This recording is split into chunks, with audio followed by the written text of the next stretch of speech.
That's a little silly. Okay. It's that time in stream when I see if I hit all the right buttons. Is that working? Is all of that working? Is everything too loud?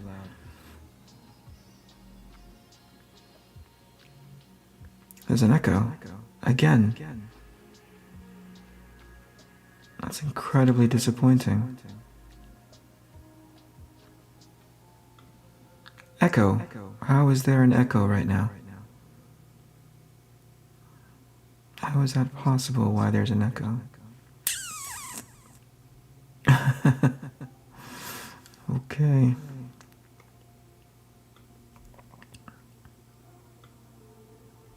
Stand by. Blah blah. Blah blah blah blah. Well, I'm listening to the stream, and there shouldn't be an echo. How incredibly annoying. Is this helping? Is that helping? Is there anything that's helping?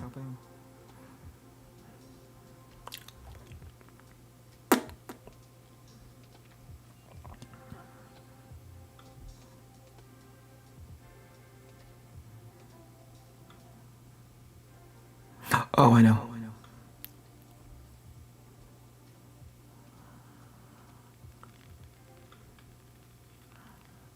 How's that? Better? Less echoey? How about this? Can you guys still hear my voice okay?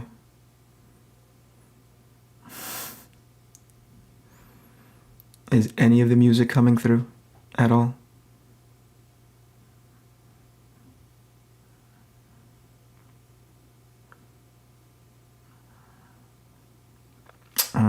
It's this little button. It's this little tiny critter that's like right... It's the wavelength stream. I wonder why it doubles down on itself. No music. How... Okay, here. We're going to minimize the music a bit.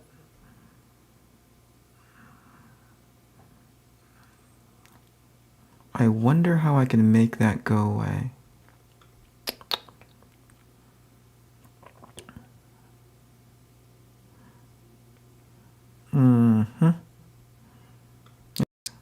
Is that working? Nope.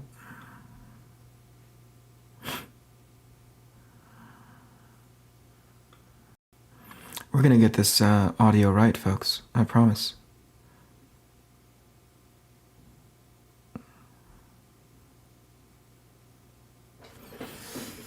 Okay, well, enough of that. If there's an echo, there's an echo. We're gonna have to deal. I'm gonna say hello to everybody. Hello, Oz. How are you? Good evening. Unhinged Entertainment. Good evening. How are you? Yes, my issues with echoes. Hello, John Devlin. Good evening. How are you? Everything Shivers. Good evening. Thank you for being here. Scott G, thank you for pointing out my lack of professionalism. I appreciate it. Peter, your name is a tongue twister, but thank you so much for being here. I appreciate the company. Hello, Den. This camera work looks straight out of an epic thriller movie. There's like a big, there's like a big bad monster with vertical eye slits behind me. But thank you. That's complimentary. Did I try hitting it? I'm gonna leave that for option D when everything fails. Hello, Belle. Good evening. Thank you for being here. IPI, good evening. How am I doing? I'm doing well, except for seemingly my echo doppelganger, but we'll get over. Let's see. Good evening, Mr. Jan Fraga. How are you? I've been meaning to return your call since forever. Since you texted me. What was that? That wasn't yesterday? Was that the day before? You wanted to talk craft? That'd be awesome. Christopher John, good evening. Hello. How are you? Okay, so... I would update everybody, but can we wait, like, I've already been live for 5 minutes? Was 4 minutes of that me just kind of pressing buttons? That's odd. Okay, because there's so much work to do, guys, I don't know how writers do it. I went through a dialogue pass of ARC ATHENA 1 through 3, and it was some of the most abrasive, not painful, but abrasive. It was an abrasive exercise to get done, because all I wanted to do was draw, and I wasn't able to, because obviously dialogue is important. It's not, whereas it is a very visually heavy comic. Sometimes you got to know what people are saying, you know? And it's taking me forever. I was on a show this past weekend. Well, it aired this past week. I know, was it as early as today? I can't remember, but I was on a Thinking Critical show, and I was there with a fellow who used to work in a bit mining farm. Bitcoin? Anyway, that was a very interesting conversation, because I don't know if you guys have noticed, but anytime that you are, when you proclaim yourself or you're discovered as an artist that's dealing with NFTs, you've not only killed the earth, but every earth from past history and every earth in the future.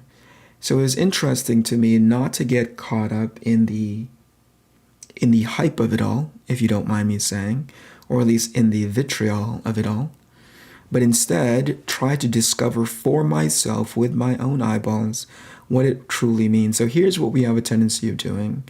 Whenever we get caught up and make things emotional, we rarely do any research for ourselves, and I'm sure there's a handful of you here who have been caught in that emotional wave. Wink. Anyway, so I tried to read it for myself. Now, here's the irony, okay? In both instances, two of the most well-known environmental advocates in regards to the cryptocurrency and then ultimately the NFT art space, in both of their articles, they literally say, you know, this is an overall problem that this community, once they start using this kind of cryptocurrency, it's something that is not long-term sustainable. But heaven forbid, leave the artists alone. I'm definitely paraphrasing, but somewhere in that article. But the internet does what it does, and therefore it just finds somebody that's guilty of this thing that can, I don't know, what is it, like, it burns so much electricity and power that it's basically time traveling. I don't know, something ridiculous and something that overhyped. But what I suspect is more than 50% of people who get that piece of information from whomever it is that they get it from are literally parroting anything that comes out of somebody else's mouth. If you're offended by that because that's not you, then you are the wonderful rare exception. But there are a gang load of people out there who all they do is see the really sensationalized version of that reporting, never having read a single bit of an article for themselves, and immediately assume that the end is near.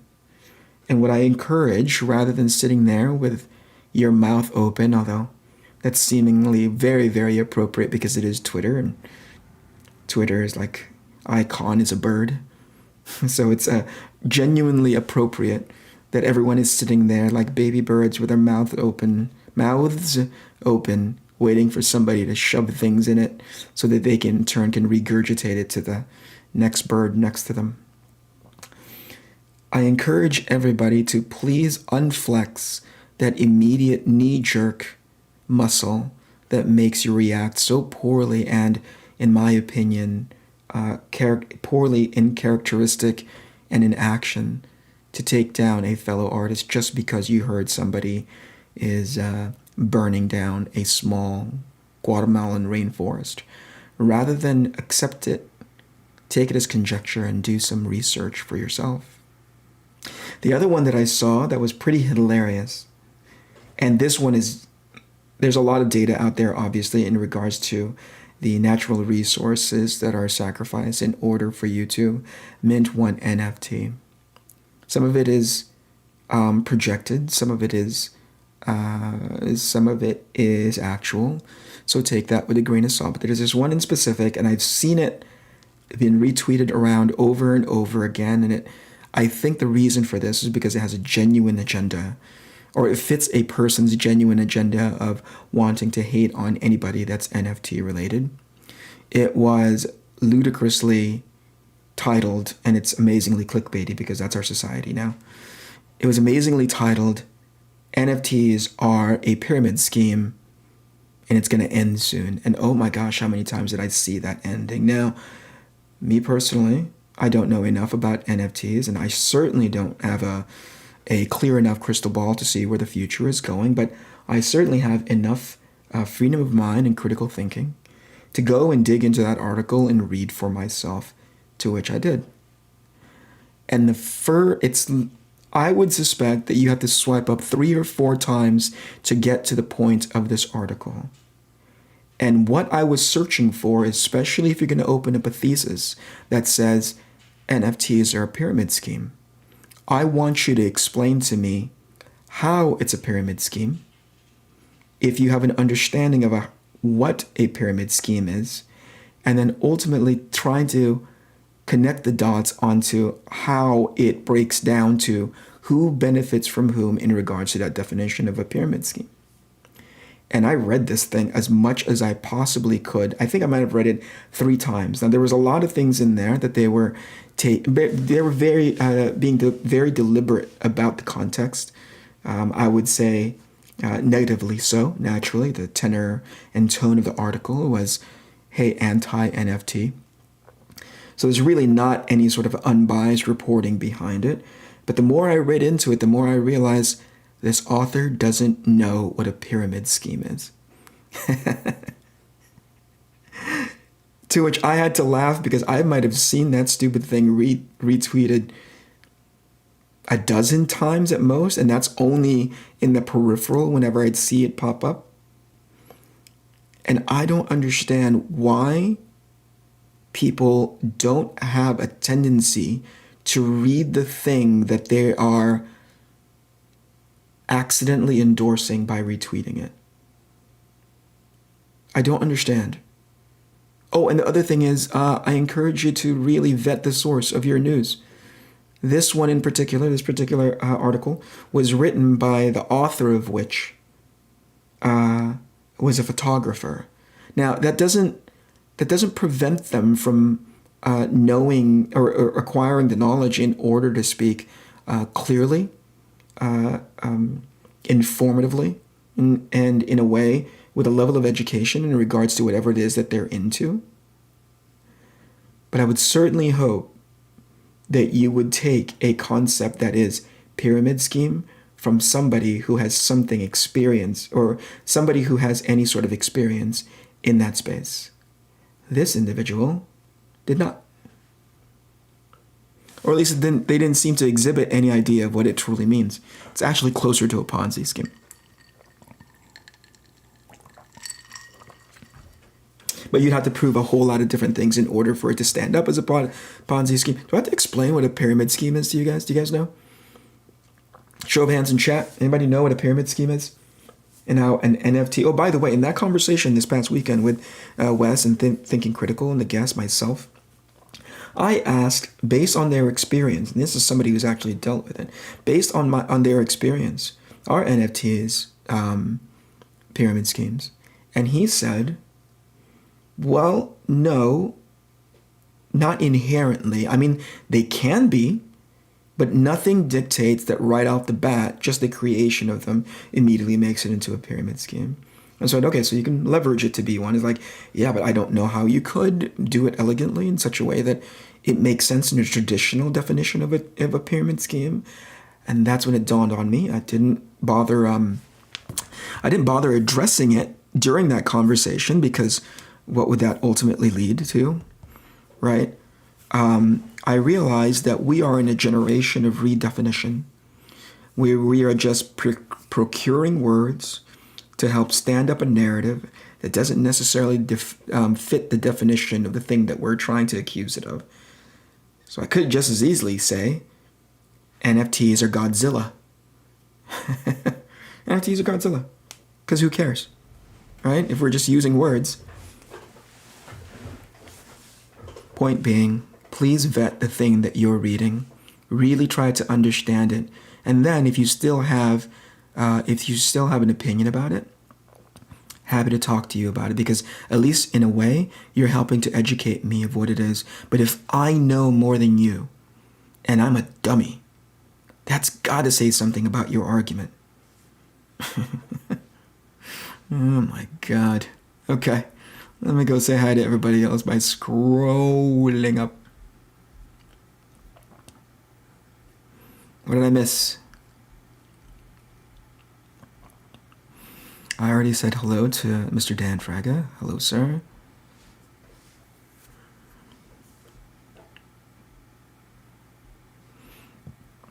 I do mindless, unconscious art to get rid of pesky emotions that make man flawed. Do whatever you need to do to get into your Zen space, unhinged. Manifesto, good evening. How are you? Hope it's not getting to me too much. No, not really. It's just a lot of people are, it's easy to over-sensationalize, and it's easy to parrot whatever it is that people are saying.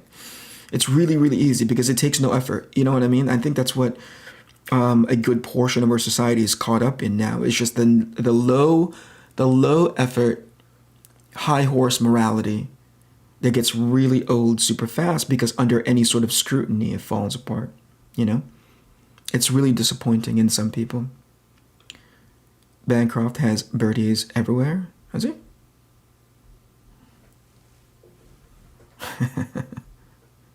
I retweet my own tweets that were my last tweets. I'm awesome. Yes.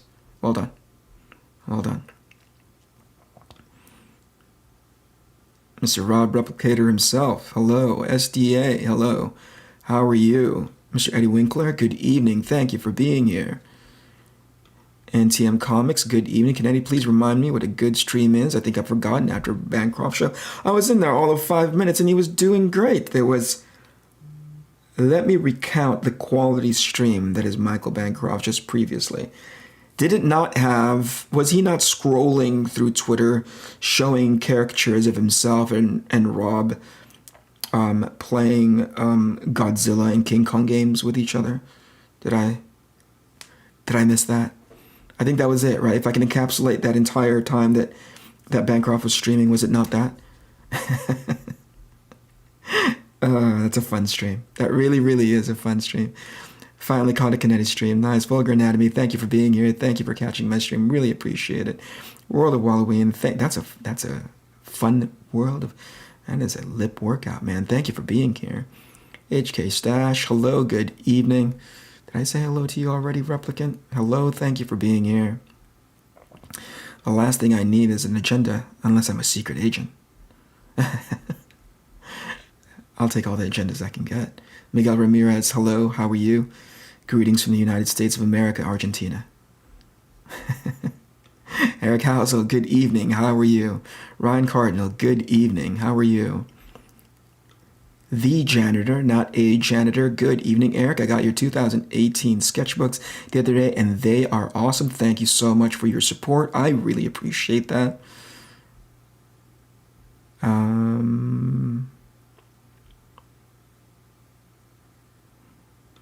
A comic booger says, help a bogan out. I had to look up what bogan meant the other day. And I guess it's wonderful that Bancroft and team own up to that term. Because it can be kind of, it's held as an insult, no? Is it like an endearing insult? Okay, let's draw. So, would you like to see updates? Would you guys like to see colored pages? Yes? Yes? Yes?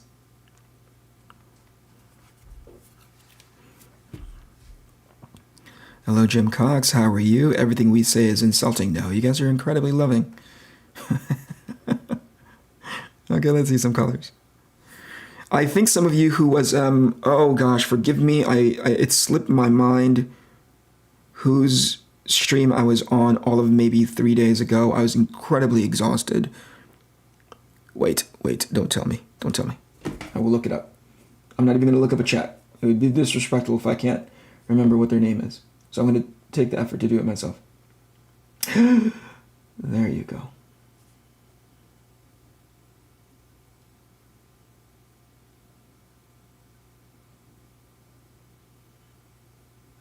It was Black Rose, right? Black Rose. Anyway, I was on their stream. Thank you very much. And both he and, hold on, I'm testing my memory. I'm testing my dial-up. Phoenix. They were kind enough to have me on their show. And they said something that was interesting. And I only bring it up because they were so very kind and so very supportive in that they were like, dude, we've been waiting to have you on this stream. We've been thinking about how to get you on this stream. And it was coming from a place of high regard, and it was both humbling and also embarrassing all at the same time, because I'm like, they made me out to be some guy that I don't know if I can live up to, you know? But thank you to the both of them. They were both so very kind and treated me with kid gloves, asked all the great questions, and I was able to, as best as I could, answer them. They had really great campaign questions, to which I said, like, oh, I don't know, I haven't talked to Rob yet. I think that was my answer to everything. It's like, so are you going to have this kind of tier? And I was like, I don't know, where's Rob? Rob dictates. Rob basically tells me what makes the most sense for my campaign. But yeah, no, jokes aside, it really did help me sort of shore up the idea that I needed to sort of land what these tiers look like. And thank goodness I kind of had something that was semi-approachable. So I'm going to be working on that. But also the reason why I bring that stream up, outside of the gratefulness that I have to both of them for having me on, is I previewed the pages there. So I'm going to preview those same exact pages for you here, if you guys don't mind. For those of you who could make that stream. This may be the first time that that Dan Frege may have seen it. So Dan, if you're still in chat, here we go. Hey.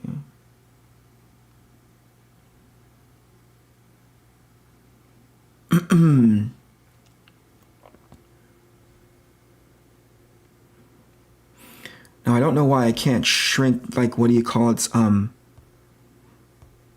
Why I can't shrink, what do you call it? Picture viewer. Google Drive's picture viewer, but it's on my iPad, so here we go.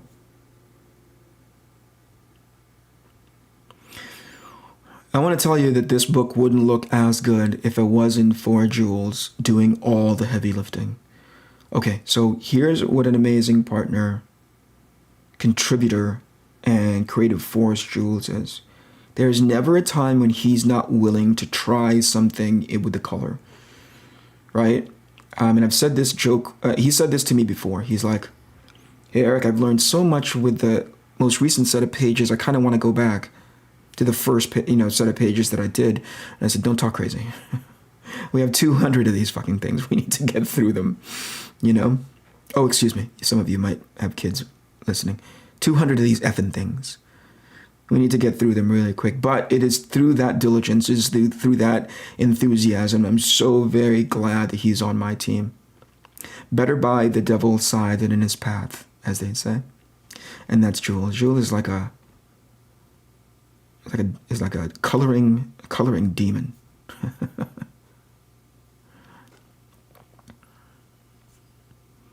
Tell me if you guys need me to stop.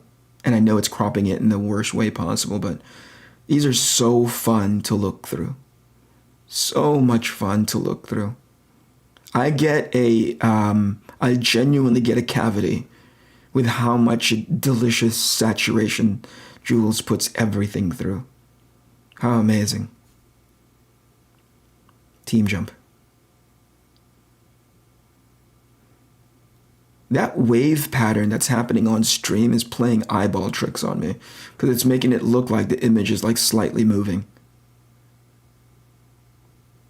Or maybe it's just the lack of sleep. Anyway. Oof, they are looking extra saturated on stream, aren't they? Gross. Okay, so this is the most recent thing that I think almost made Jules quit. Right? So initially, when I designed this character in the foreground shooting the gun, his code name is Heavy Gun Havoc, HGH, Human Growth Hormone. Heavy Gun Havoc. He originally was too close to Batu from Ghost in the Shell. As a matter of fact, when I previewed a profile image of him in the later issues of, I think it was issue 3, he had kind of fallen over and we're checking him out from a low angle profile shot. And people on my social media were like, I thought it was Batu. And I was like, yeah, I'm not surprised because that's literally where I got the idea for the metal eye goggles.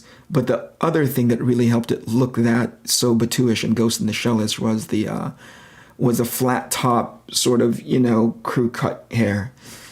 And so I said, okay, I'll change it, and so I turned it black, kind of made him look more like, oh gosh, who is the actor? Is it Liev Schreiber that plays Sabretooth in the movies?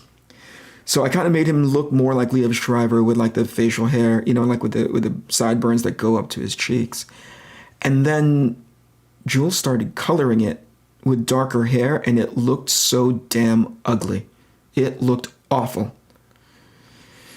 And so I drew with all black hair. It's 3 issues worth now, 200 some odd pages worth of black hair. And Jules started rendering it, and I said, Jules, that looks awful. And he's like, yeah, I agree with you. It looked better blonde. And so I went back and made him re-render it. So he must have re-rendered this one hair bit image 3, maybe 4 times. And for that, thank you, Jules. Thank you for not quitting, and thank you for dealing with me. Look at that effing shot, man. Jeez Louise.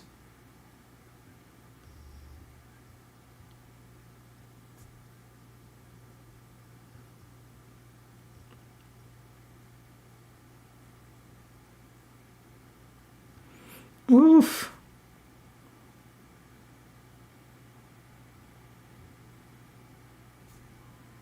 Okay, is that it? Is this all of it? Oh, nope. There's this one. I showed this page in black and white to my friend, and his comment was, I don't even know where to begin coloring that. And I was like, well, somebody does, thank goodness.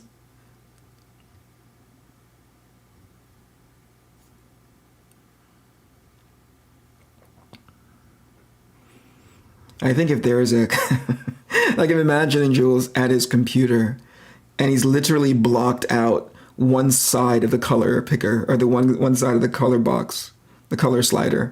Anything beyond, like the moment it starts to go a little bit too saturated or less saturated, like unsaturated, he's like, I'm not going to go to that side. I'm just going to keep everything on this side of the saturation box.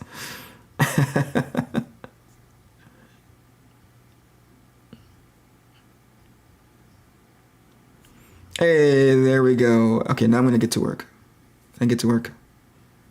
There's so much to do. Look at that, 8:30. I'm going to have time to actually draw. Stand by. I'm just going to scroll up through chat really quick, just in case. Here we go. Hey, there he is. There's the man. There's the machine. Hey, Jules, how are you? Thank you for being here. Have you and Eric crossed paths? I can count on one hand, right, Dan? Where you and I have kind of run into each other, maybe at a show. Looking so good. The colors really bring it home. Yep. I'm so very grateful that Jules is doing what he does, These colors are effing beautiful. You hear that, Jules? They're effing beautiful. Effing. They're keeping it PG just for you. I'm too drunk to tell you this. Excellent work. Thank you. Looking real good. Thank you so much. The wave pattern looks like smoke moving to me, right? I was messing around with my eyes a second ago. Man, I wish I could draw you and me both, Eddie Winkler. I wish I could draw Delicious, also known as Rob. But two, that's right. Get out of here. Stop telling me things I already know. It looks great. I have it up on my TV too. Oh, holy cow, that's cool. I wonder what that looks like.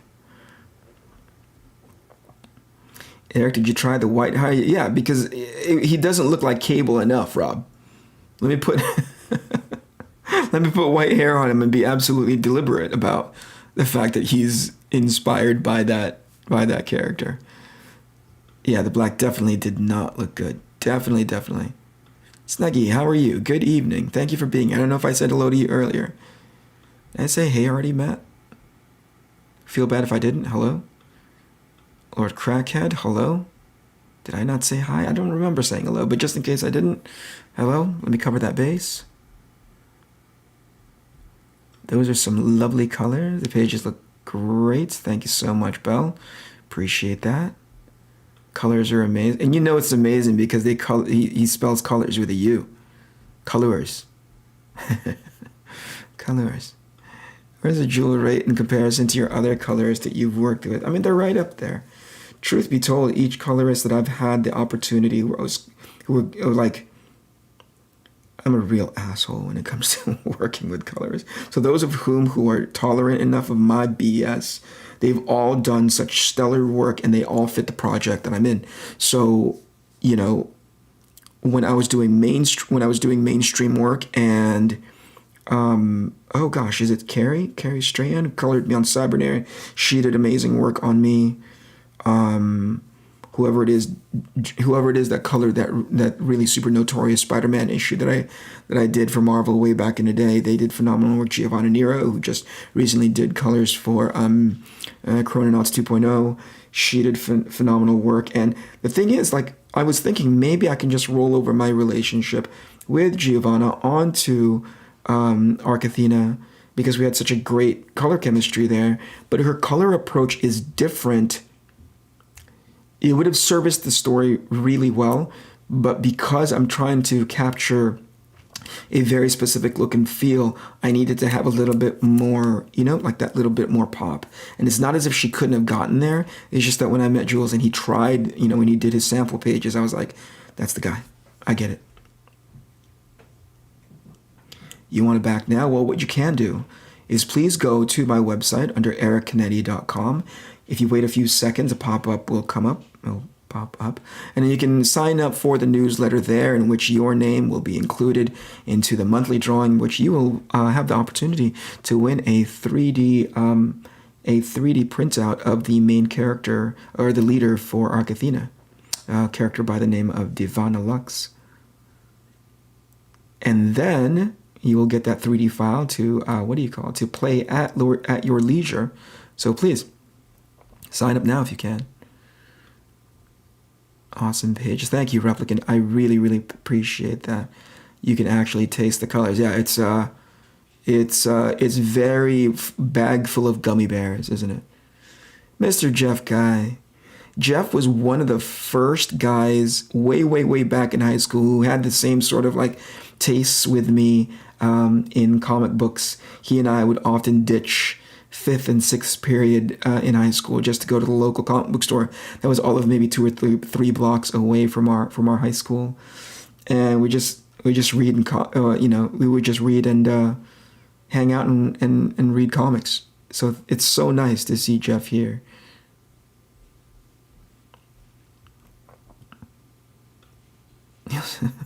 Stick around, bud. Stick around. It's gonna be fine. Hello, Strike Boy. How are you? Thank you for being here. I think this is the first time I'd seen your name. If I missed it earlier, forgive me. Have I ever been colored by Sunny Go? Sunny is, oh, forgive me. He is Lanil's colorist? And the answer is no. If I'm having to search my brain as to who he is, the answer is no.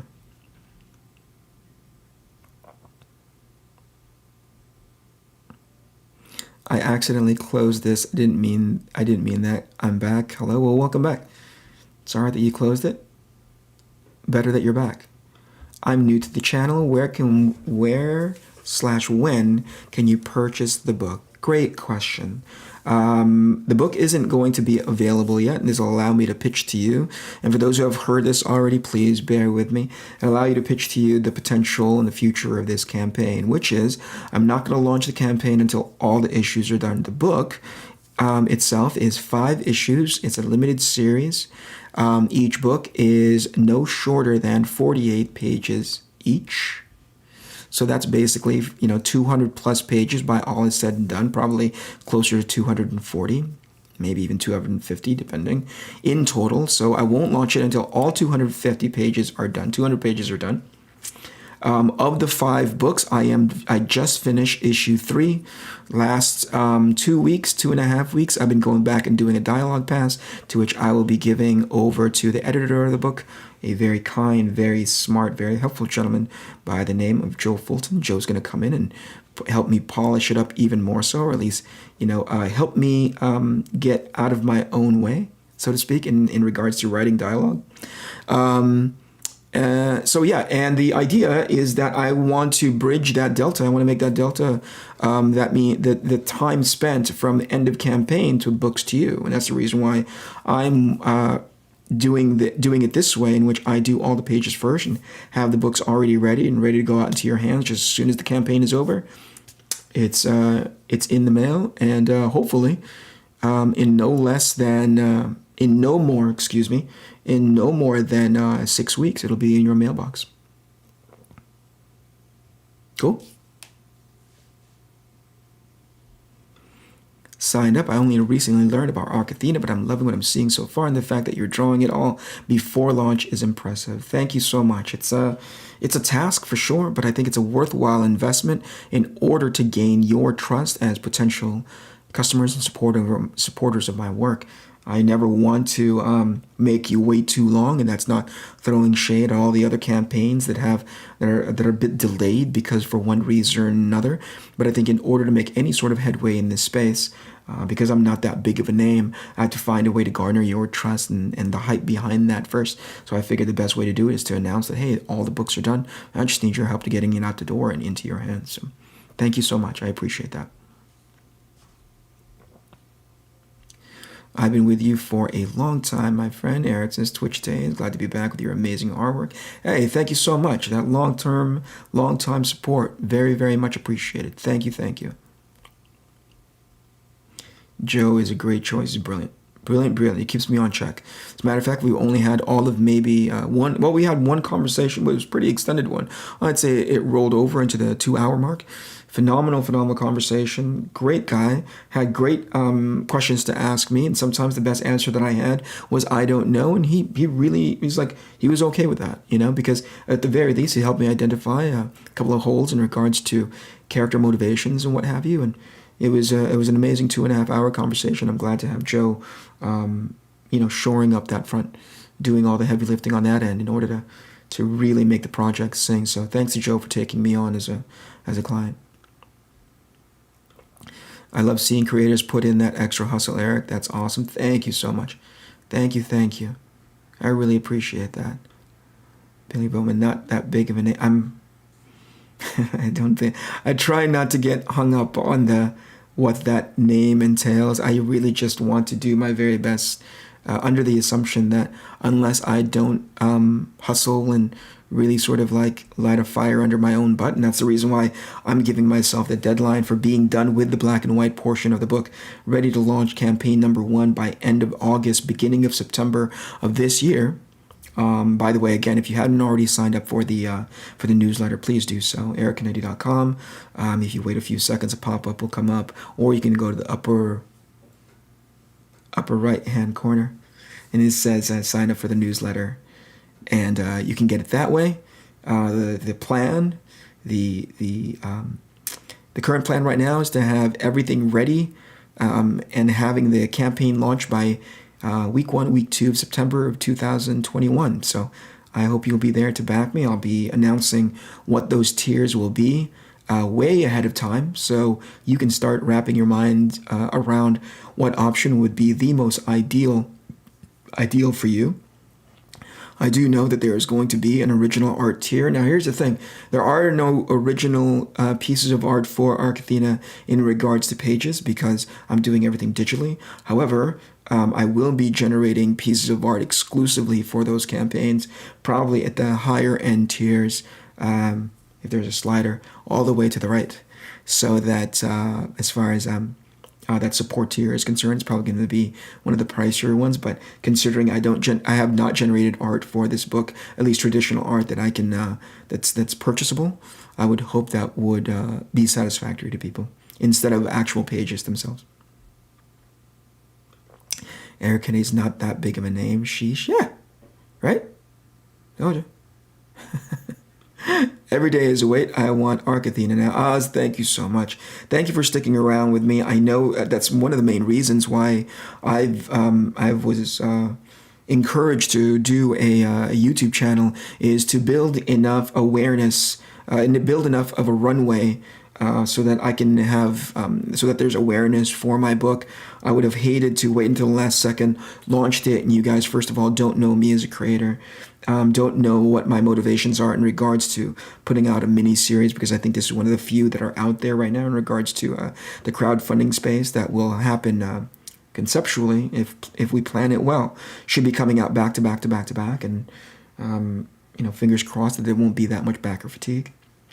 But anyway, yeah, thank you so much for swinging by. I really appreciate your enthusiasm, and I really appreciate your support. So thank you for that.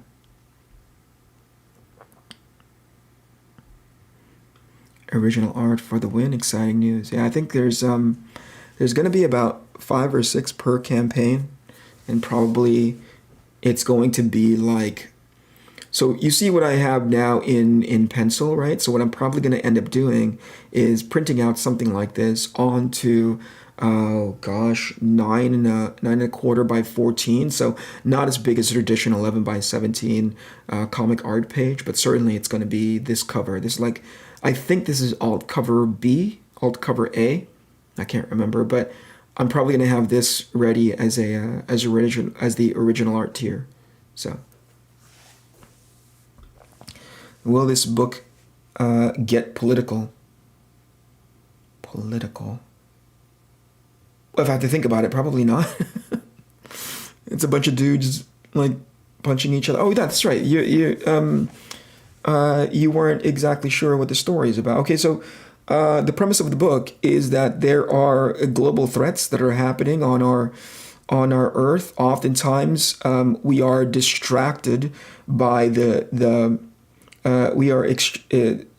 distracted by the production of what keeps everyone pacified. As a matter of fact, there's a line in the book that says that, and ARC ATHENA represents that social media team that makes people fall in love with the idea of superheroism, but certainly they are not the people who are saving the world. There's an ancillary team that does all the awful things in order to keep our world safe, and that team is called ARC Poseidon. I think that's it. Yeah. That's the short pitch.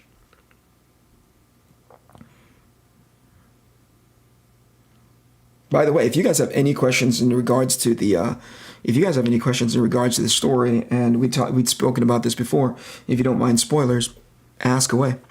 I'll be more than happy to tell you. Okay, I'm gonna start drawing now because I think I want to be able to get these images, or excuse me, the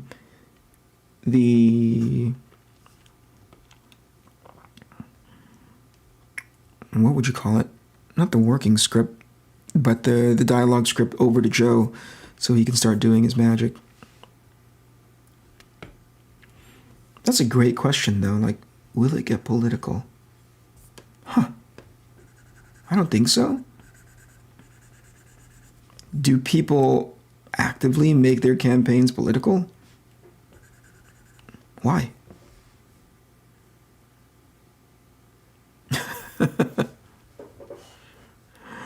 Hello, Wilson. How are you? Love the page. Thank you so much. Thank you.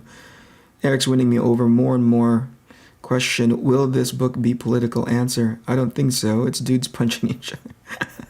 I mean, that could be political too, I guess. The giant fish aliens. I don't know how much political. I hope that it doesn't. I really, really hope that it doesn't. It's the themes of the book is, you know, accountability and leadership and what it means to actually lead a group of people, you know? So it's like, in my opinion, my takeaway sometimes of like really, really good X-Men books from my youth. That's what inspired the trajectory. Like every X-Men arc always had sort of those underlying themes between like responsibility and team, you know, and team cohesion and, you know, love and loss and, you know what I mean? Like what it means to impact the future. There's always those themes running through X-Men, and I would hope that I capture a version of that with ARC ATHENA. Will there be any origins revealed? The answer is yes, absolutely. I think it's key to the main characters of the book, the leader of ARC ATHENA and the leader of ARC Poseidon, that you understand their relationship, because ultimately what we're trying to do is tie a really, really good ribbon by the time issue 4 and issue 5 comes out, and why it's so impactful that they are in each other's orbit, you know? Yeah.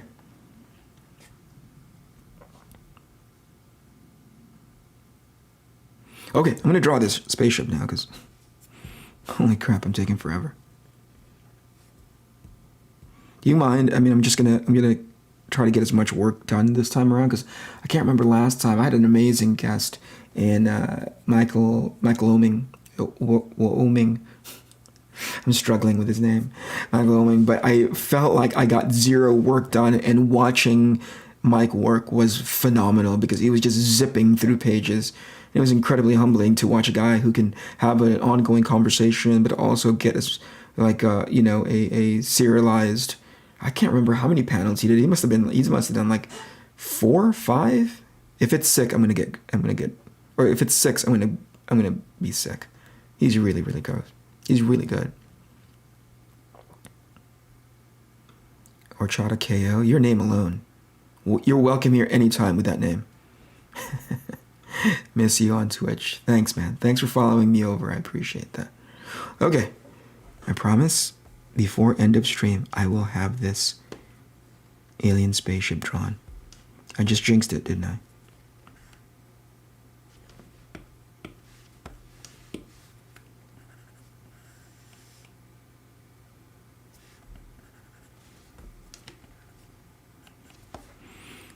So forgive me if I go quiet, but I promise I will look up from time to time and engage with chat. But I figured, like, no, here's a great I think this is a worthwhile conversational topic to have. But whenever I'm watching somebody, like, let's say, you know, a perfect example would be somebody like Michael Bancroft, who streams, makes the chat super lively.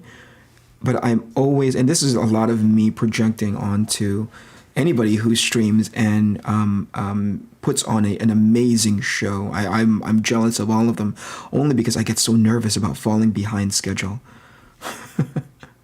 I'm like, oh my gosh, I need to not exclusively be talking during stream, because I'm afraid, like, I'm looking at my deadline, I looked up today and I saw March 22nd. And I started to get stomach pains, you know, because I was like, holy crap, it's March. I just finished the dialogue pass. Joe doesn't have it yet. I gotta get started on issue 4. And really the best case scenario was like, I do the dialogue pass over issues 1, 2, and 3, and everything goes well. And I just hand everything to Joe. But as I'm doing the dialogue pass, I'm like, damn it, this doesn't make any sense. Like, I don't do enough visuals to hold up this narrative. So I knew I had to go back and redraw a handful of things for it to really land much later, you know. So here I am back doing this. So I get so nervous about, like, I don't think I can talk the entire stream without finishing a page. But I also know the value of being able to be on here and interact with the community, because I would hope that I'm doing enough what would you say, like insight and giving you guys enough of a preview of the art to convince you that when the time that you spent with me during the streams are worthwhile when the campaign launches, right? I really feel like a small, dedicated, really enthusiastic community will go a long way in making the campaign a success, and I can only thank you ahead of time for the time that you're giving me tonight. So thank you so much. I think it's worth being on stream, if not to just talk to people and be like, does this sound crazy when I tried this angle, or when I tried this approach to storytelling, does this sound dumb? Because if some of you guys, if there were people in chat that said like, I don't know if that makes sense, Eric. Like, you shouldn't have alien fish. I'd be like, oh crap. You should have alien fish as bad guys. Then I'd be like, oh crap. Because that's what I have.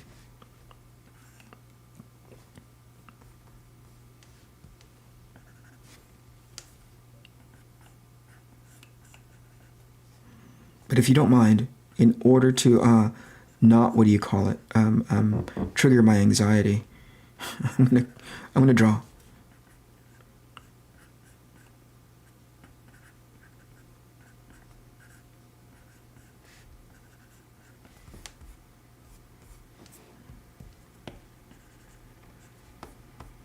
But I'm actually gonna draw in such a way that so here's what happens. Like, I've done a handful of streams where I'm just kind of like rushing through it because I feel like that's part of the entertainment of drawing, and that's a part of entertainment of streaming, is that you guys get to see me zip through a page. At least in my own mind's eye, I would love to be fast enough to actually be like, oh, I'm done with this page and I'm moving on to the next one.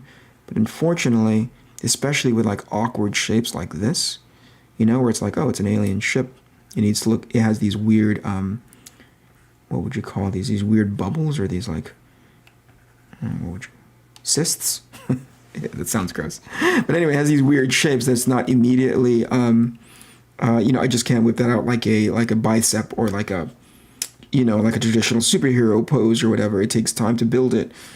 I realize I have to slow down, or else I'm done streaming. I spent an hour and a half drawing something, and I'll look back and be like, fudge, I gotta redraw that. So rather than go through that, please bear with me as I slow down just enough in hopes that I don't, why did I say that with like a little huh? That was weird. Anyway, in hopes that I won't have to redraw it again much later.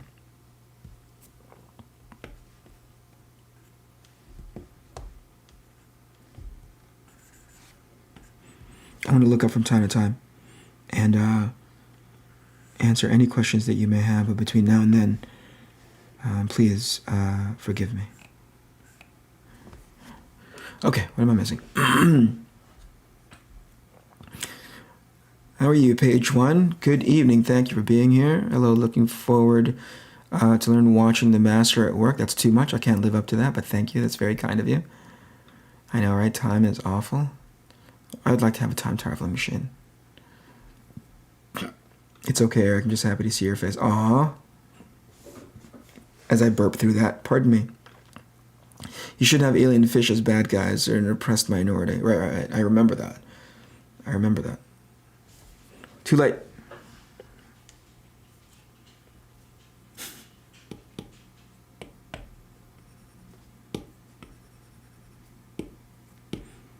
You guys get to hear me sharply jab at my iPad. You know, when I first started this project and I knew I was going to have awkward looking spaceships, my initial thought was, hey, reach out to somebody who knows how to do 3D models and have them draw yours, you know, have them build your spaceship so that, you know, you don't have to worry about it later. You can just literally, you know, pose the 3D model. It'll save you a ton of time. And I was like, nah. How hard can it be?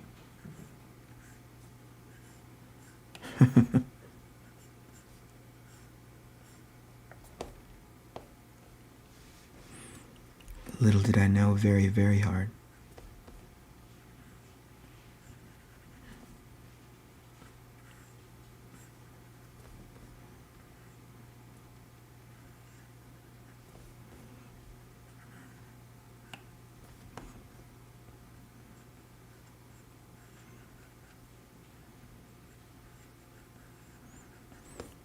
Writing dialogue,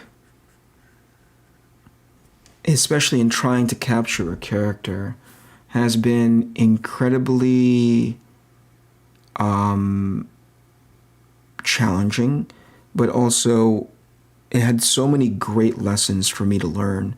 It's been a while since I've written dialogue that makes you understand who those characters are just by like reading a certain way that people say words. For instance, if you ever heard somebody in Sweden talk, they have a very specific way in which they arrange their words so that you kind of have an understanding that's like, oh, that's very European, the way you say that.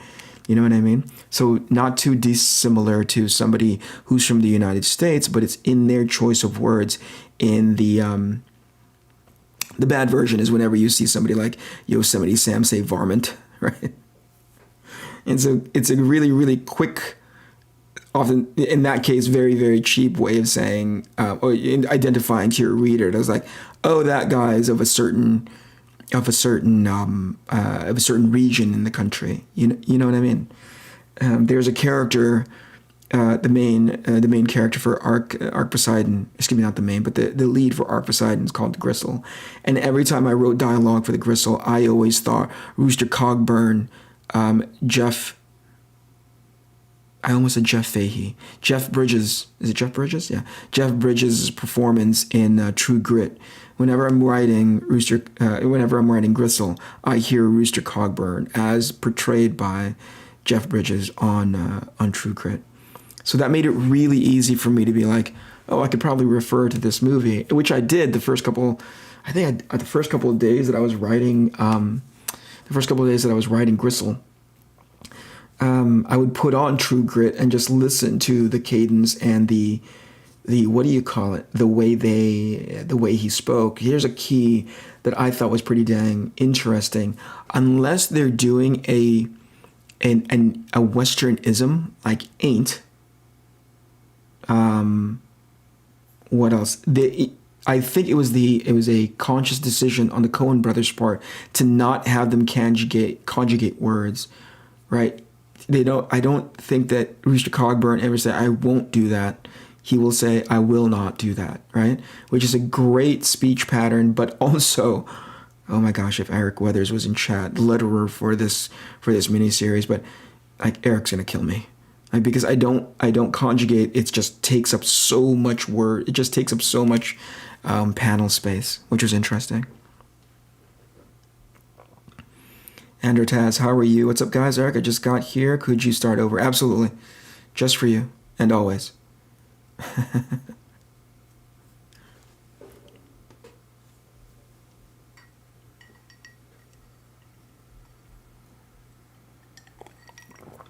Where did I get the Blue Line comic page for Procreate? I had to download it off of somebody's, where was it? Was it somebody's Gumroad? They had it all set up. I don't know where this one in specific is the one I should not have used. I don't think this one works very well. I have one that's like specifically made for Procreate and then hereafter print. I think there's going to be a bit of adjusting on Eric's part.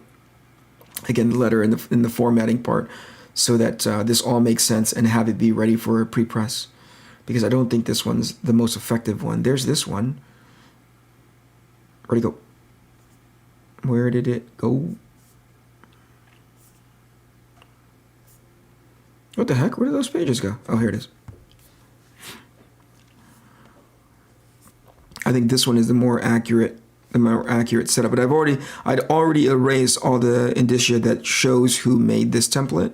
But this one's more accurate, and this is what I've been using sometime starting in the middle of issue 2 of ARC Athena.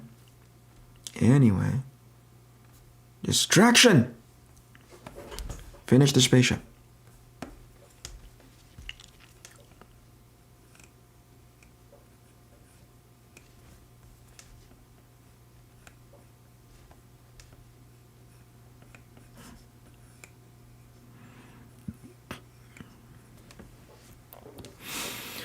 Okay, not too many questions, thank God.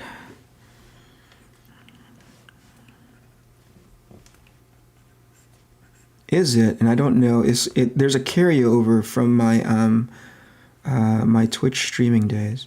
Is it unnerving for people in chat? Because, again, using a lot of different people's streams as a point of reference, they talk an awful lot. Like they talk and it feels like there's never any dead air. Is it unnerving as an audience of these streams whenever the host doesn't say anything and just like tries to get work done as I do? Would it serve me better? I guess I should say. Would it serve me better as a YouTube streamer to you guys if I spoke nonstop? Because I'll tell you this, I'll try it, but that's going to get old super fast. It's not in me. But I wouldn't be adverse to learning, if that makes any sense. Like Bell's still in chat. Belle, are you still there? Like when Belle streams, by the way, if you're not following Belle, please go to twitch.tv/Belle4Tricks. She streams, pretty regularly these days. She's back on her streaming schedule. But anyway, if you're not following her, please go do so. Belle is my mod. And whenever she's streaming, she is talking an awful lot. That's not a jab, by the way. I almost feel like it's a prerequisite when you're streaming. And I remember being on Twitch thinking the same thing, like, am I gonna have to talk this entire freaking time? Uh-oh. Where did that go? Where'd it go? Where'd those lines go? Did I put them on the wrong layer?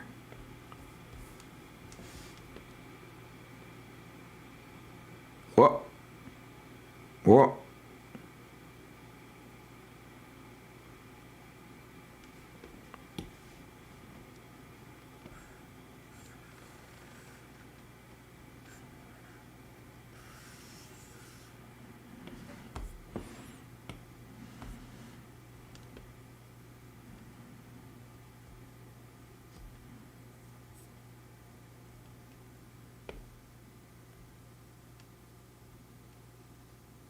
Uh-oh. Nope. Let's try this again. I can do this. I promise, guys. Sorry, I zoned out. This is what happens when there's like too many freaking layers. Here we go. Try this again. Copy. Paste. Hey. Out. This one. Pardon me as I talk to myself.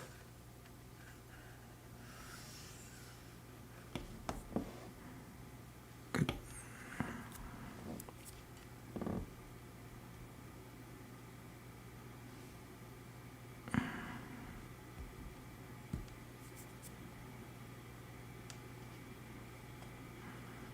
Hey, we did it.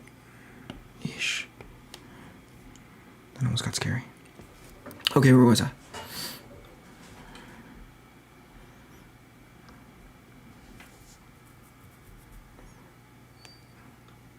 Not at all. Inside baseball is best baseball. Right on. Nope, not unnerving. It's only unnerving when Rob starts waving his shank around it. But oh, that's not the kind of stream. I didn't think that was that kind of stream, but okay. No, just draw. Thank you so much. Yes, you are. Thank you for being here, Bella. I really do appreciate it. You have made fun of me before. It's the most adorable thing. She's got like the cutest little lisp, and she just keeps talking. I'm trying to figure out, like, there's streamers that ask questions to their chat so that, like, it refreshes the chat, you know what I mean? Especially when they're trying to draw and getting work done. I'm awful at it. I don't ask, like, open-ended questions that bring on conversation. I just go like, so, do you like ice cream? It's awful. So that's why I'm kind of like, maybe it's unnerving for people to sit here and just watch me draw, because this isn't very high quality entertainment. I think this is one of the main reasons, or one of the ancillary reasons, why I stopped streaming in the first place, because I thought there's really no big value of people just sitting here for a couple of hours to watch me draw.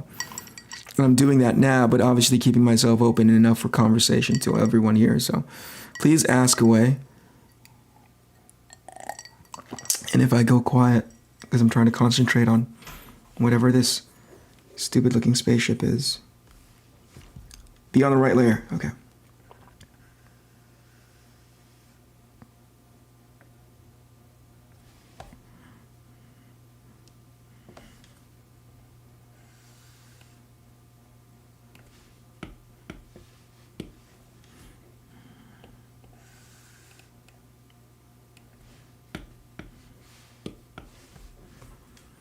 And with no music, you guys can just hear my, you can hear my stylus just bashing away at this iPad, which is perfect.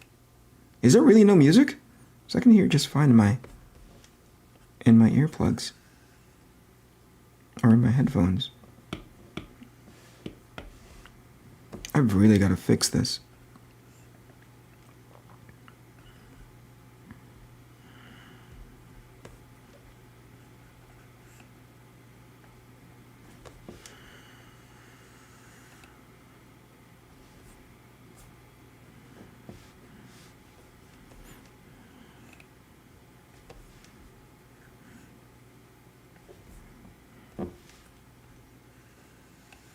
I wonder how the rest of the comic book industry is doing. I wonder if they're doing okay.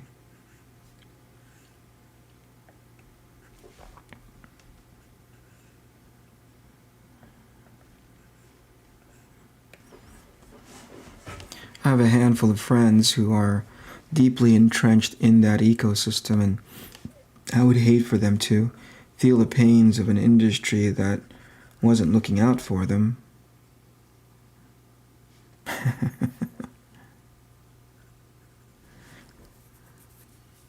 Who didn't have their best interests at heart. That would really suck. No, seriously, I do have friends in the comic book industry still, and I hear them, I've heard a handful of them talk about how it's really super tough out there right now, because some of these, obviously, things have slowed down significantly, work-wise.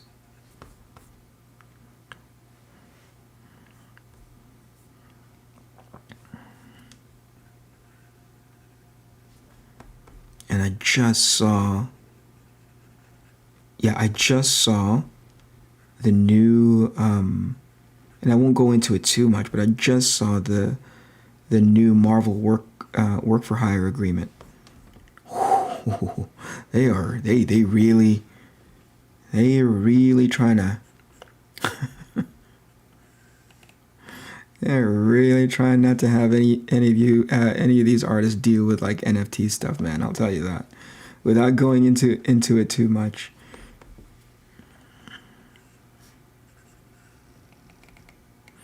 Well, at the very least, they're still letting them sell their original pages.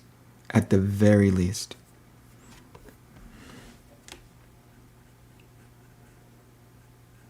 Because I thought, based on what how that conversation was trending with DC's,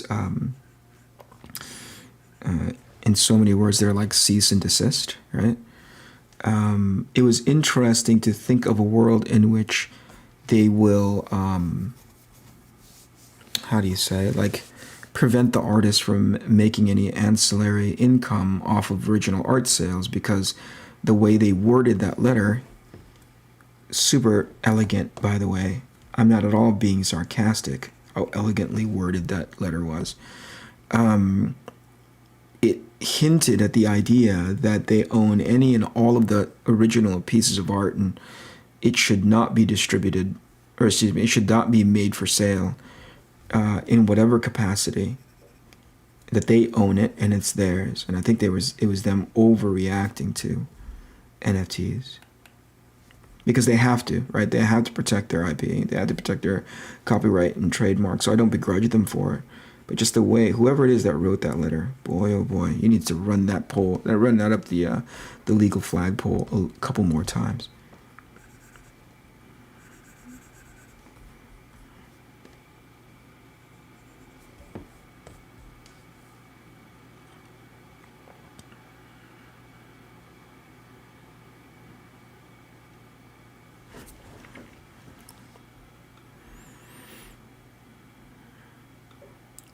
It's fine. I like it when the artist explains what and why they are doing something. Hey, thank you for that, Rob. Really appreciate it.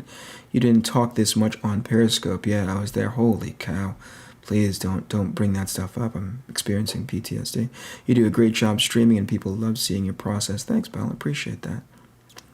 Zero music. All right, one more time. We're going to do this. I think the music should be coming through now, no? But so should the echo, I guess?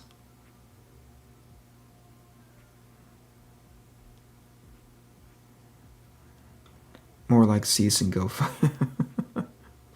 Oh boy. Yeah, we hear nothing but the smooth, velvety voice. Oh. Well.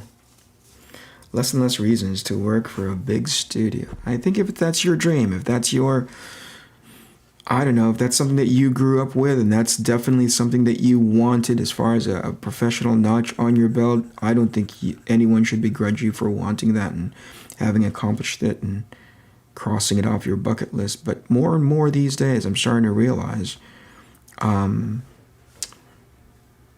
that all the things that I used to jones for, so I speak for myself, not for anybody else, but all the things that I used to jones for in regards to doing work for mainstream publishing, I can pretty much accomplish on my own.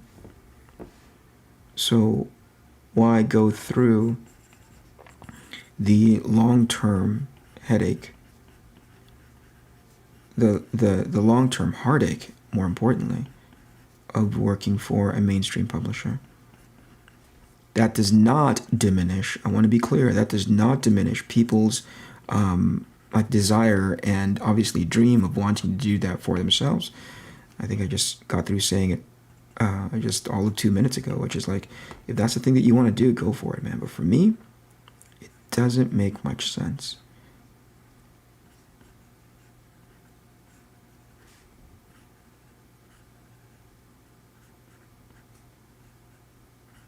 Somebody once asked me a little while ago that I don't hear music or echo right now. I wouldn't worry about it too much. What? Why is there no music nor echo?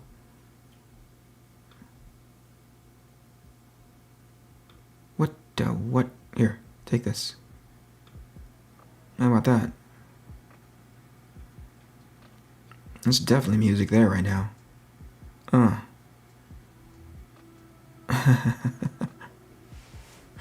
you guys. Thank you for keeping me company. I have, 45 minutes. I think this is finishable. Is that a word? Finishable? Rob, you're a writer. Finishable? Thumbs up, thumbs down. Finishable? You know who I should have on just to keep me company, Rob? Just so we can chit-chat. Who do I think is the most underrated comic book artist? Holy crap, what a great question. If I read ongoing mainstream comics, I'd have a legitimate answer. Who's out there right now? How did you put it? Underrated?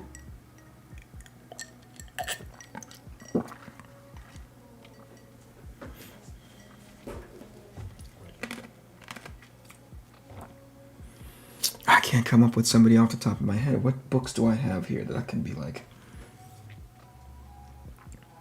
I have no idea, man.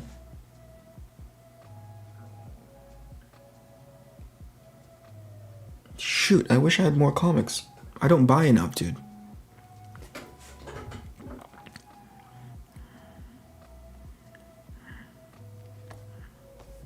What would be considered, like, is underrated somebody that does consistent work but doesn't get enough coverage for whatever reason, Rob? Is that the qualifier? I mean, it seems pretty self-explanatory, but sometimes you can get a guy who's like a rock star, but because they are overshadowed by whatever's going on in that particular publisher, nobody pays attention to them, you know?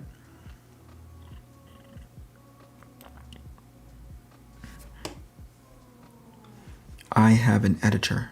What does that mean? What does that mean, Rob? Oh, as in like you're a writer? You mean the editor is the person that comes and salvages it? Where is Richard Pace? I don't know. Richard hasn't been buying it in a long, long time. And I think that's the answer right there. Most underrated artist.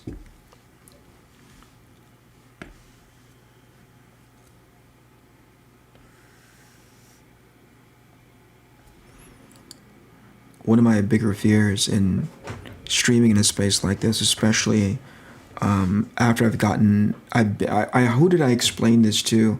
I think it was, shoot, I can't remember, but I feel like the reason why I don't have too many comics, at least current ongoing comics that are like notable, because I remember leaving the comic book industry, and or not the comic book industry, but the comic book buying industry. I got out of the habit of doing it. I know, sacrilege. But anyway, I got out of the buying of doing it because, and somebody just told me comics are going up to $7. Are comics $7? Are mainstream comic books $7?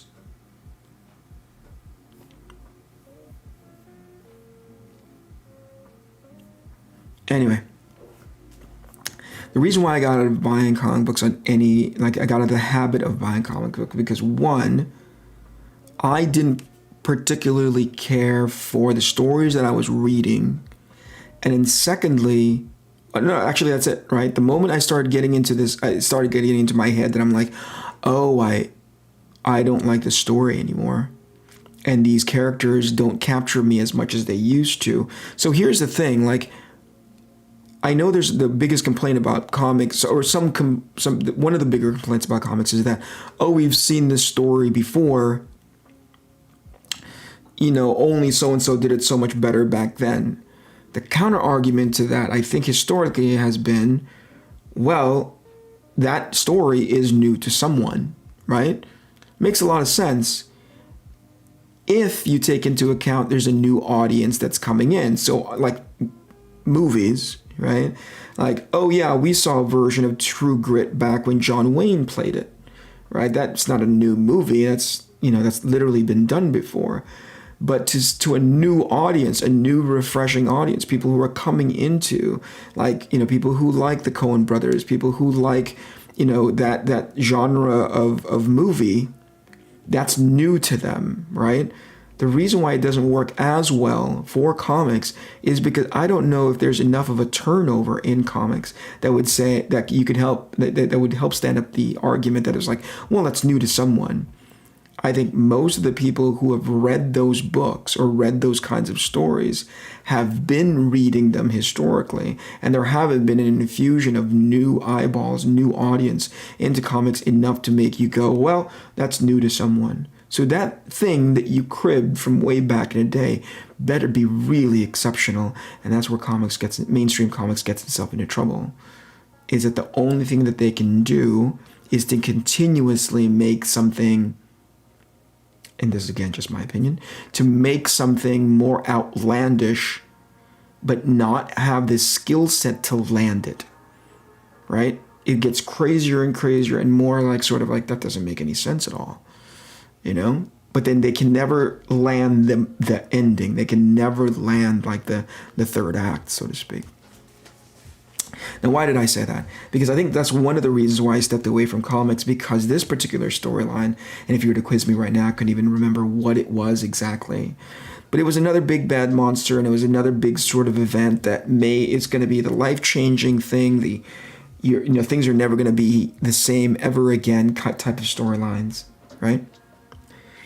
And after reading it, after reading that version, and for the nth amount, for the nth sort of like iteration of that concept where nothing is ever going to be the same again, I kind of said, well, thank you very much. I need to step away from that. And so I was away for a long, long time. I would pick up comics here and there that somebody would recommend to me, and again, it would have the same sort of feeling.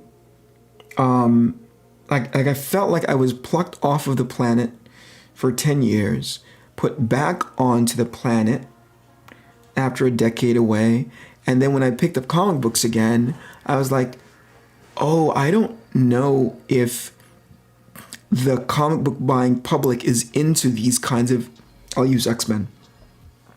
Like everybody was talking up X of Swords? X of something? Everybody was talking that up. Best thing that has happened to X-Men in a long, long time. And I read it and I thought like, oh, this is what X-Men comics are now. To me, it wasn't my cup of tea, but I can't say that it's bad because I don't have enough point of reference to say that it's bad. Even in regards to if I were to just isolate it to that writer's, tenure on that book, I can't go like, oh, even by his own standards, that's bad. It's enough for me to say, I don't know if these are the kinds of X books that I would have picked up and been excited by as a kid. But that doesn't count for much, right? Because if you tell me there's an audience for these X books now, those are the people that matter because they're the ones who are buying and supporting your book. But if the answer is there isn't an audience for those X books now, who are you making those X books for? Does that make sense?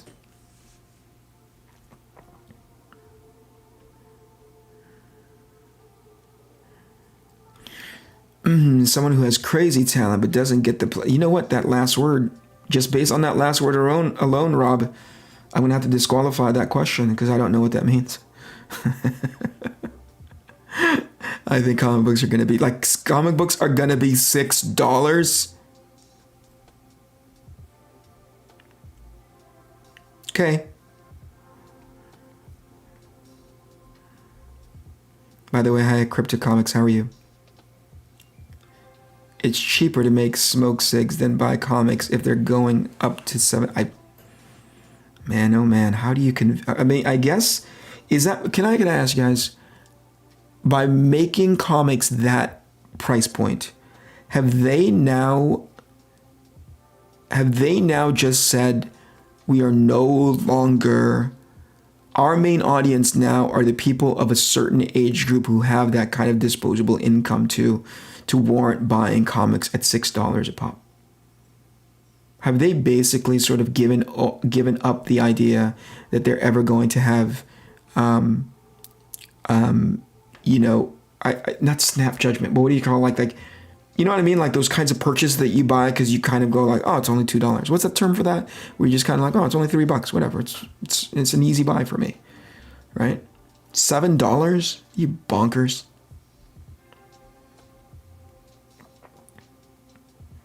The remake was pretty good. Are you talking about like True Grit? Heck yeah. Phenomenally made. I didn't know about the True Grit OG until after the remake, and I like the remake more. Yeah, exactly. But to that point, you were around for the remake. I'm going to guess there was a generation of people who appreciated the original.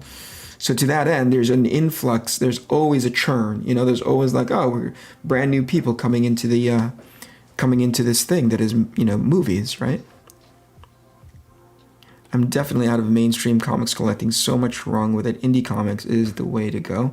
I've heard that more than once, and in my time, I've managed to pick up maybe 3 indie comic books that I was really into. X of Swords is terrible for so many reasons. Boy, did I discover that. I got 4 issues into that whole entire run, and I was like, man, the art can't carry this.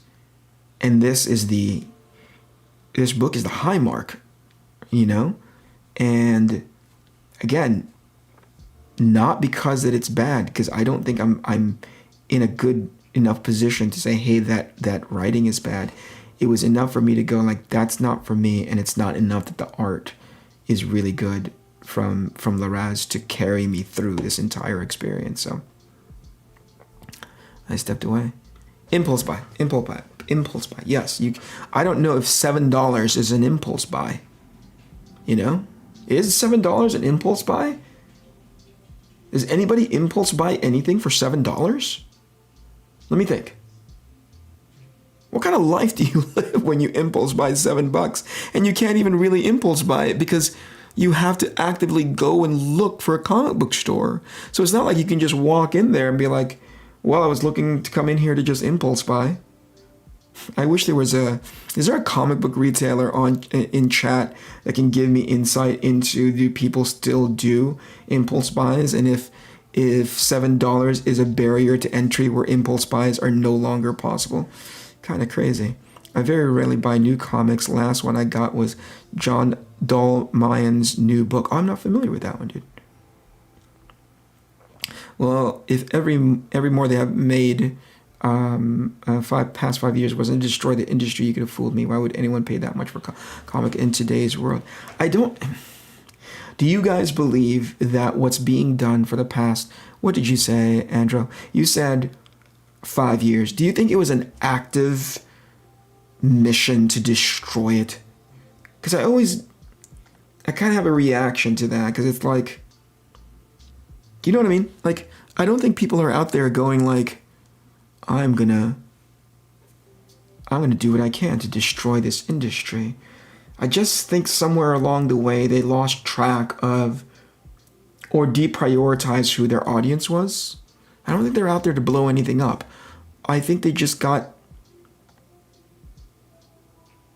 I think the mainstream comic book industry got desperate and started making decisions based on that desperation.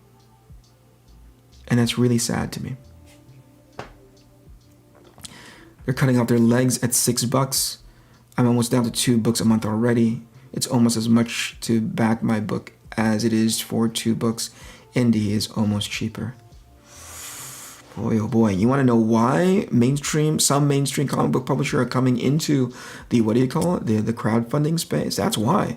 Because it pretty much guarantees them X amount of, like, the people who buy it on there, effectively, you know how many issues you're printing. You know, you're not overprinting.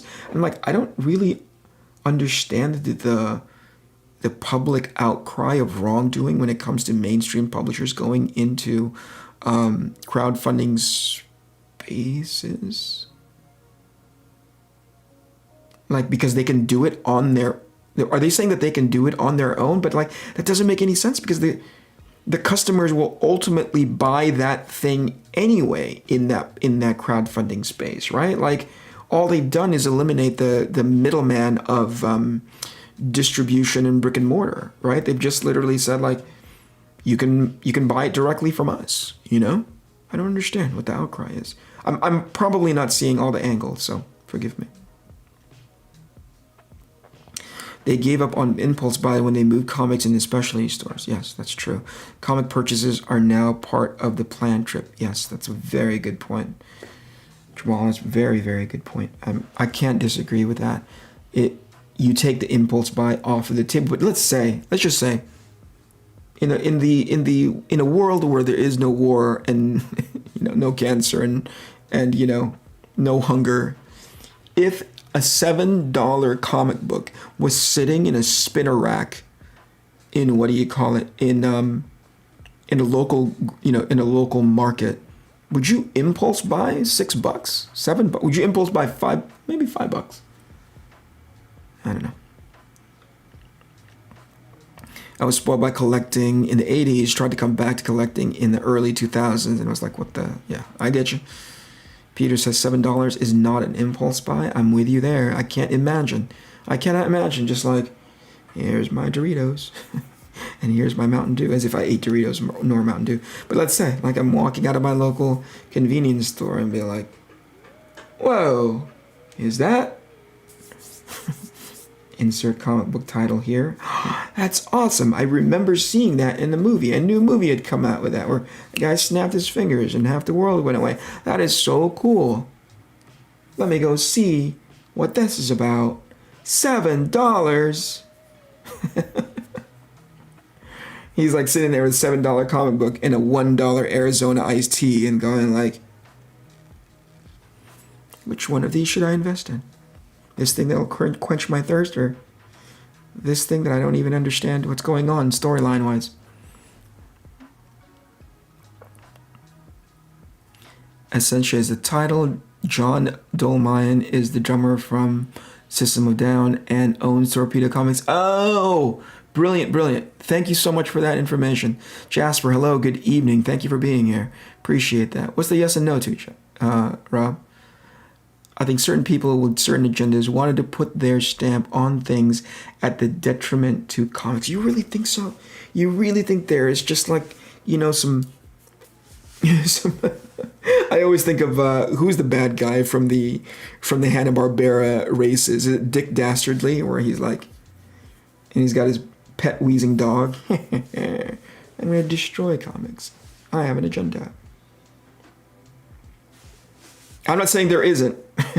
I'm just laughing at the idea that it's like there's this bad guy with like a racing ascot twirling his mustache. I think mainstream comics became sloppy with this storytelling. Sloppy, that's an interesting descriptive. Sloppy in the sense of, how do you mean, Peter? Like the stories don't make sense, the characters don't make sense, how they tie it up. I don't know what sloppy is in reference to.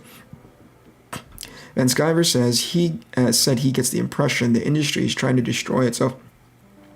And I'm sure a lot of us see it that way with all the bonehead decisions that they make. What are they? They're certainly making a lot of dumb moves, for sure. Or at least, hold on. I'm not smart enough to say that it's a dumb move. However, from my limited vantage point, it's definitely not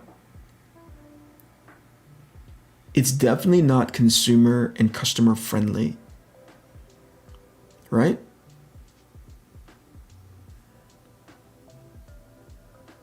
Perch just did an excellent video, almost a call to arms if you want to work in comics and be relevant.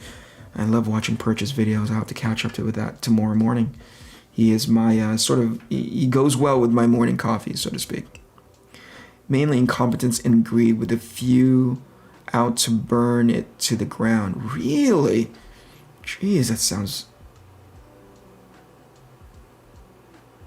Wow, that's weird to me.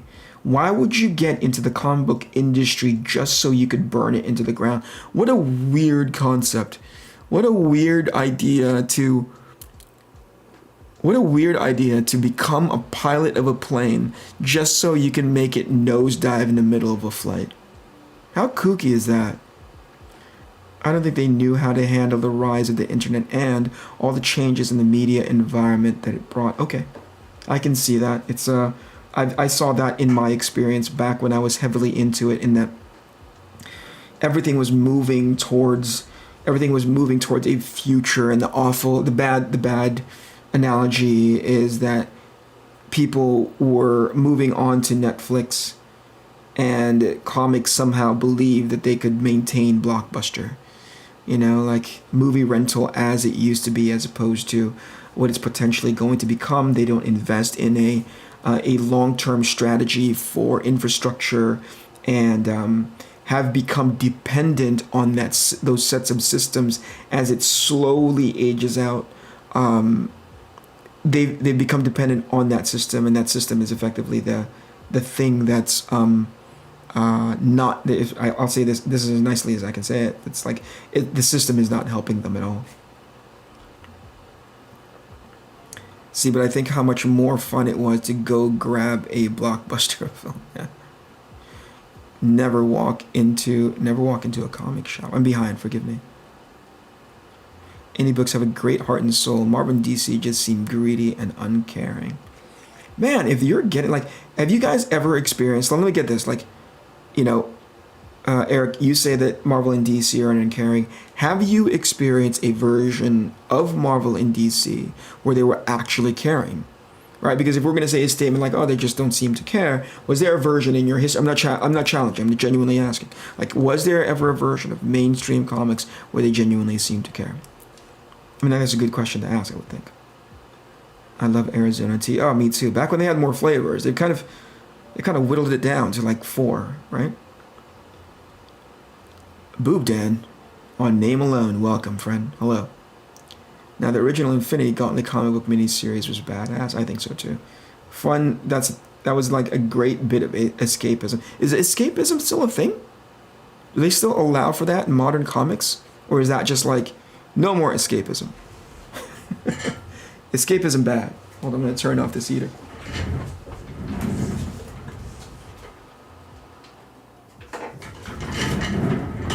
Okay, I'm back.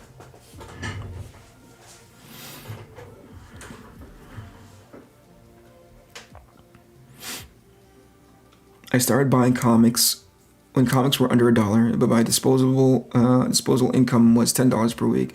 My disposable income is much higher now, so the question is usually, do I want to support the creator? Well, you find the metric that works for you. If it's not the comic, then if it's the creator, if it's not the artist, then it's the writer, whatever it is. But I say spend your money wisely, man. Especially if you only have so much, you got to be so much more diligent about who you want to give that money over to. Those ticks are dastardly. Well played. Well played with the words. Well, they state it all the time, Eric. Have you seen some of these people's Twitter feeds? You'd think their job was to drive away as many people as possible. Let's see. And allow me to play devil's advocate for a minute, not because I ultimately believe what I'm saying, but just maybe for the mental gymnastics exercise. Hold on. Okay. Can we all agree that there are some people that are just not meant... Can we all agree that there are some people out there who just have very low social skill? Can we agree to that as a collective? You've met them, right? You've walked into certain spaces where you all sort of have this collective interests, right? And then you go like, that guy, that guy doesn't know how to talk to people. That guy is not a salesman. That guy is not a, but they're not any less human. You just don't want that guy to be the person that represents your group. Again, forgive the mental gymnastics. I'll take the gold. But I suspect there are some people in that space, in that higher up editorial space, I guess, that are not adept to talking well to people. I'm not pointing any specific fingers, but I want to believe that there are just some people who are just like, you should not be talking. You should not be in social media talking on behalf of your company. You're a poor example of that. There are plenty of people who do it well. So the only time that I feel like that is not an excusable concept is if it's your job to talk to people. You know what I mean? If you are the hype man if you are the PR company that represents a product, an initiative, and you do it poorly, then I'd be like, boo, get off the stage, you suck, you're not selling your product. But at the end of the day, there are some people, and by the way, this is not to excuse them from learning. I think there's a bit of self-awareness that needs to happen to go like, wait a second, I'm representing this company. I should learn how to do this well.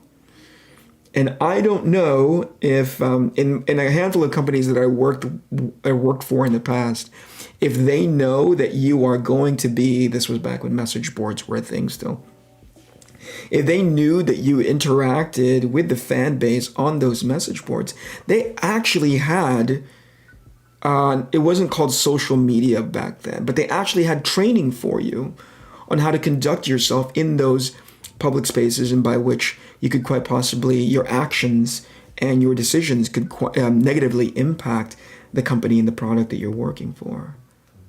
Does Marvel or does mainstream comics have that? If they know you're going to go out there and interact with fans? And if so, or if they don't, why wouldn't they? You know that these are going to be these stewards, these sort of the tip of the sword when it comes to representing your company. Why wouldn't you put them through the rigor of like, stop acting like this. Don't be dumb. Don't do anything to make us look bad. Because we value our fan base. We want them to keep coming back. Anyway, the question to you, I guess, is to say like, maybe these people are not cut out to be on social media. And somebody should put the kibosh to them right away. You see it in all business. People think they know what's best when they don't. Some don't even want to do the best thing for the business. They just want to feel important. I've seen my fair share of that, sure. But Rob, I think in those cases that you're talking about, those businesses don't stay around for very long. I want to believe. maybe naively so take that with a grain of salt. The company like Marvel hasn't been around for as long as it hasn't had the level of success that it had if it didn't know how to conduct business. But maybe, unfortunately, they got themselves in a tight spot by putting people in situations that they are destined to fail in. Am I making excuses for them? I hope not. Current readers expect mainstream comics to be for them forever. Mainstream comics were never supposed to grow with their readers. You're supposed to grow beyond the mainstream. I get it. I think I get that. Wait. Current readers expect mainstreams to be for them. So you're saying like at 20, or excuse me, at 40, I still expect my comics to service me similar to when I read comics in my 20s. Is that what you're saying, Jamal? That requires a little bit of thought. Forgive me, I'm going to think about that for a second. I'm buying tons of hardcovers and omnis, totally done with periodicals, unless Jock or Francesco, are on cover dues. You would buy a book specifically just for a Jock and a Francavilla cover. That's awesome that those guys have that kind of selling power. I'm so impressed by that. That is so cool. People, they can think that they can hold change as well. They can't. Look at Kodak. They had the first digital camera, Kodak, and they had the first digital camera and tried to hold it back. Yeah, this is true. I agree with you. Please check out my social media and follow me there. I want your company. I promise. I post 98% of the time I post art. 20% of the time I post decent art. 80% of that 90% is garbage. Sloppy storytelling for 1 is recycling stories. 2, banking that the movie or TV series will carry the title, attacking the fans who call out the poor story and social versus social agenda. The list goes on. Yeah, one of those things I really can't. I don't know if I can get fully behind, like the recycling of the stories. Again, it's like maybe they're approaching it from a perspective of like, well, this story is new to somebody, and the honest to goodness truth is they have data to back this up. There are no new somebodies in comics. There just aren't, and for them to, and I think that's what I was talking about in regards to that level of desperation. I genuinely believe that when you become desperate, you start making choices based not on clear. You base it, like, for instance, I want to speak about this incident as informed as I can. So please, if there's any of you out there who know better of this situation and you can correct me, I would love to hear it. So Marvel one year decides to, for whatever reason, I'm just astounded at when they decided to try this. Okay, the Avengers movie I think had just come out. It was a massive success for them as far as an IP is concerned. And the ideal thing would have been to dovetail your print, your publishing efforts behind those movies, right? Correct me if I'm getting the timeline wrong. There was a successful Marvel movie out, and the ideal thing would be to help stand, because one of the things that ended up happening to me a long time ago, this was Iron Man 1. Iron Man 1 was about to come out in theaters. And I had been working on Iron Man Enter the Mandarin for them. And there was no big deadline for me, because it was just like, whatever, Everybody knew that I worked really slow. I was trying to hold down an animation job at the time, and so I was doing the pages on the side whenever I could turn them in. So there was no big rush. There was a deadline, but it wasn't like right now, right? But when Iron Man hit the movie theaters, so easily 10 years ago, maybe 10 plus now, when Iron Man hit and it was like an astounding success, that's when my editor started calling me, Eric, get this thing done, because we want to dovetail the success of this into the Iron Man movie, collect it as a trade paperback, and we could probably get a little bit of a bump there too. And that made sense as a business, right? So fast forward to this Avengers movie, or maybe whatever, some super successful Marvel movie. Fan base it was really well liked by the comic book viewing public. You would think that they would do the same thing again, which is like, whatever books that we may have, let's make sure that it's in line with people's understanding of our IP based on this wildly successful movie. And it was right around the time when, I think, if I'm getting the storyline again, correct me if I'm wrong, I think they were trying to do the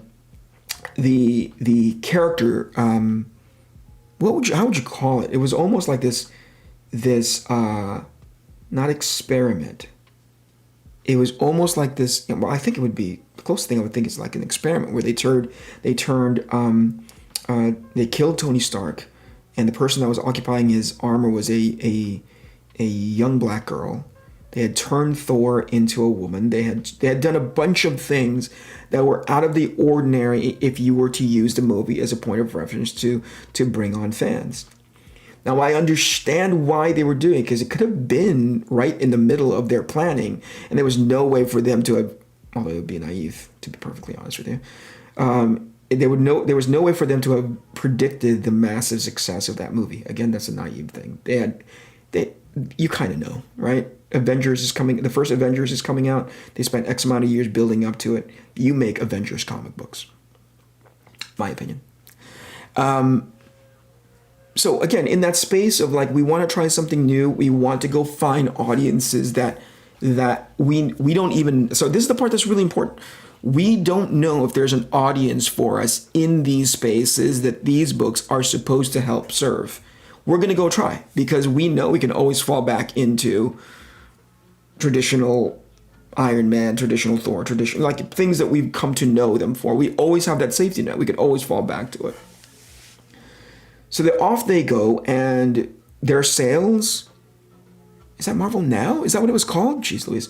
So their sales don't reflect what it takes in order to keep the lights on, or at least what would be reflective of a successful business venture, publishing venture, right? They got all sorts of data from people, from the fans, from the retailers, from the, those are two very, very, I believe those are two very legitimate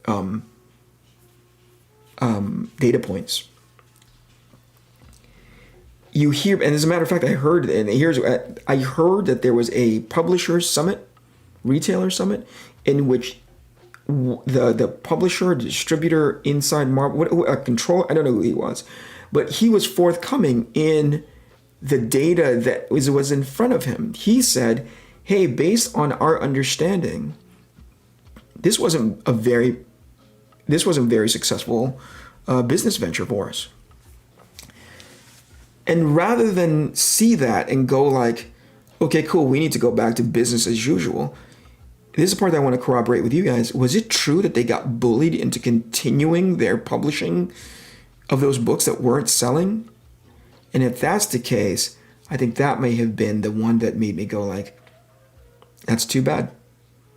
That's too bad that you got socially pressured into continuing publishing things that you know in your heart, not in your heart, just corroborated by actual data, corroborated by fans, corroborated by your orders, corroborated by your numbers, right? That it wasn't going to sell for you. And you felt social pressure and you continue to do it anyway. That's really, really unfortunate.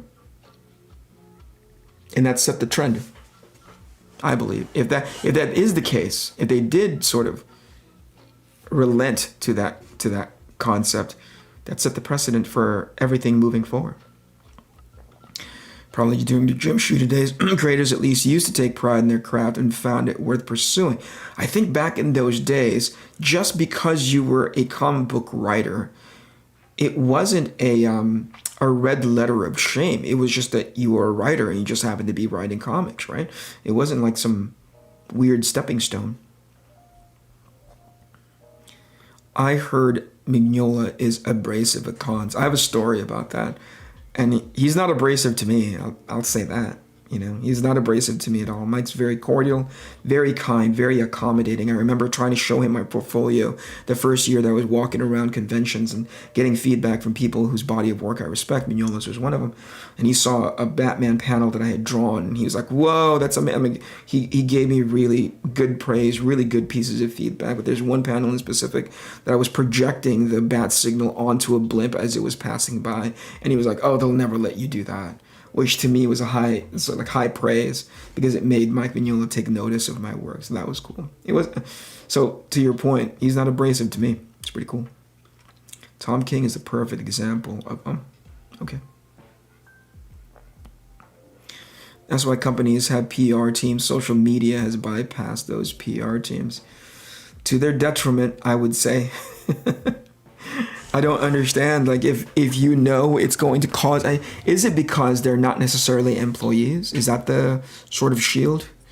I'm not an employee, I'm a contract worker, so you can't tell me what to do.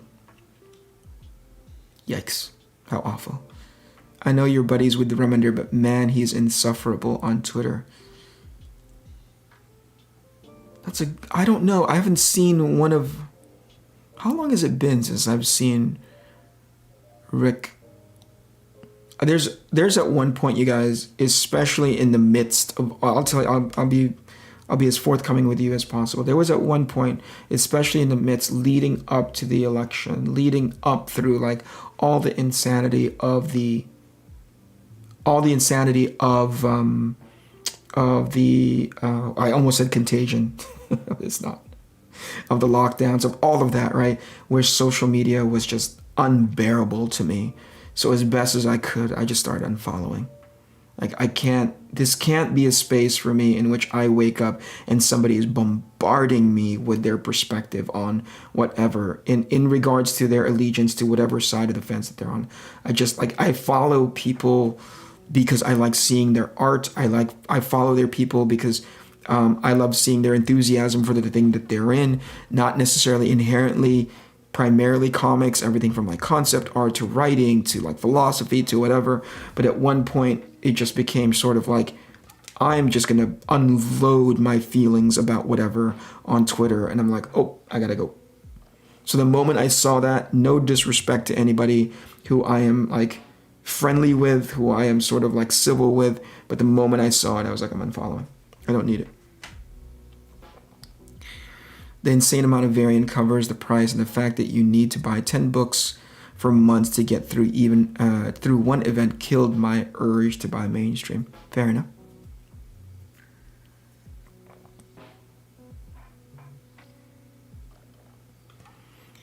Rob, I say this as I look at my Deadly Class Deluxe hardcover volume 2 waiting to be. That is really unfortunate. So you're saying because of his conduct online, Jasper, it's sort of painted your perspective and your attitude towards him in regards to his body of work. That's really tough. That's really tough. I'm maybe, I don't know what percentage I represent, but I'm like, oh my gosh, that guy is a complete jerk, but I can still enjoy his work. I'm in that camp where I don't like who they are as humans, because I have this firm belief that people are flawed no matter what. Doesn't really impact my perspective of how I appreciate their body of work. Does that make sense? Dan Slott is one of the worst examples of being terrible on social media and terrible in person. He went on a rant when I met him at a signing, and he had to apologize to the store manager. Oh, yikes. That's too bad. It sucks so much. But I'm flabbergasted not at his actions, but in his actions in contrast to how I conduct myself in those spaces. I'm so incredibly awkward at signings because I never know who's in there, and I never know who I'm gonna, who I have to thank when I'm there. I'm arrogant in my talk around friends, like, you know what I mean? When you're in a comfortable space and you're like chit-chatting with your friends and you're like just joking around and sort of like, I'm a badass. No, like I'm more cool. Like I do it with Mateo, I do it with Sean, and I do it with Jeff DeCal, Sean Crystal, and Mateo Scalero. Whenever we're hanging out at shows, like you know, because Matteo is incredibly, like, he's well accomplished and people want a commission from him all the time. And whenever you look at my commissions list, is all of like, in contrast to Matteo will have like 21 or something ridiculous like that in the show. And Matty is so fast. He just like bangs through them. And I'll get like maybe 4. And I'm all like, they're getting, you know, I give them a hard time. I'm like, you know what? They get you because you're quantity. They get me because I'm quality. You know, but that's the thing. That's a joke that I share with my friends. But in regards to like meeting fans, and especially in front of, especially to a store owner who's kind enough to bring me out and have the sight of his place, that would feel really bad. I collect a limited Jock and Francavilla. Yeah, I remember when Francesco was doing those limited Mondo prints or those posters. That was kind of cool. That's exactly what I'm saying. We're not complaining about Dora the Explorer books no longer catering to us. I get you. New comic readers are not reading mainstream comics. They are reading comics book published like Scholastic. Those comic books sell better than best mainstream comics. Good point. Maybe not becoming a millionaire off of collecting the heck out of X-Men #1, 1990. That was a bad investment, wouldn't you say, Eric? I like to clarify attacking fans versus social agenda. I understand that the world changes and the world views changes. It may not be a story for me. I'm in that camp. Like, I read this story and I'm all like, whoa, that's a bit heavy-handed. Obviously, this isn't for me. Here's a tragedy that I think befalls something. Let me take a sip.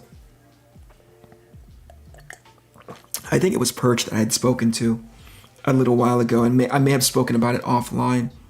So forgive me, Perch, if you hear this later and I'm speaking out of turn. But I asked quite directly of all the, you know, I think it was that Perch had shown me all the publishing that was happening from Marvel's side at any given week, and it was something astounding. It was something like 20, 30, 40, 70, something. It was a lot of books for 1 week. And I go, how many of these books, to those who have read it, have that social agenda that everyone kind of like, you know, sneers at? You know what I mean? Everybody sort of has like a cringe reaction to. How many of these books? 2, 3, 20? Like, is it 50% of the books or is it less than that?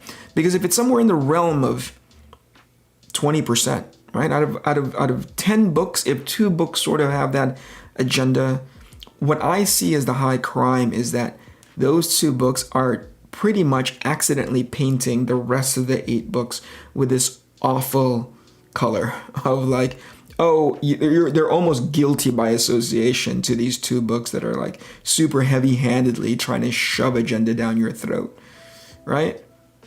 And what a tragedy it is for those other 8 books who don't have that, who may have good stories, who would really cater to their fan base, but instead they're living under they're wafting in the stink of these 2 other books. I think that really is tragic.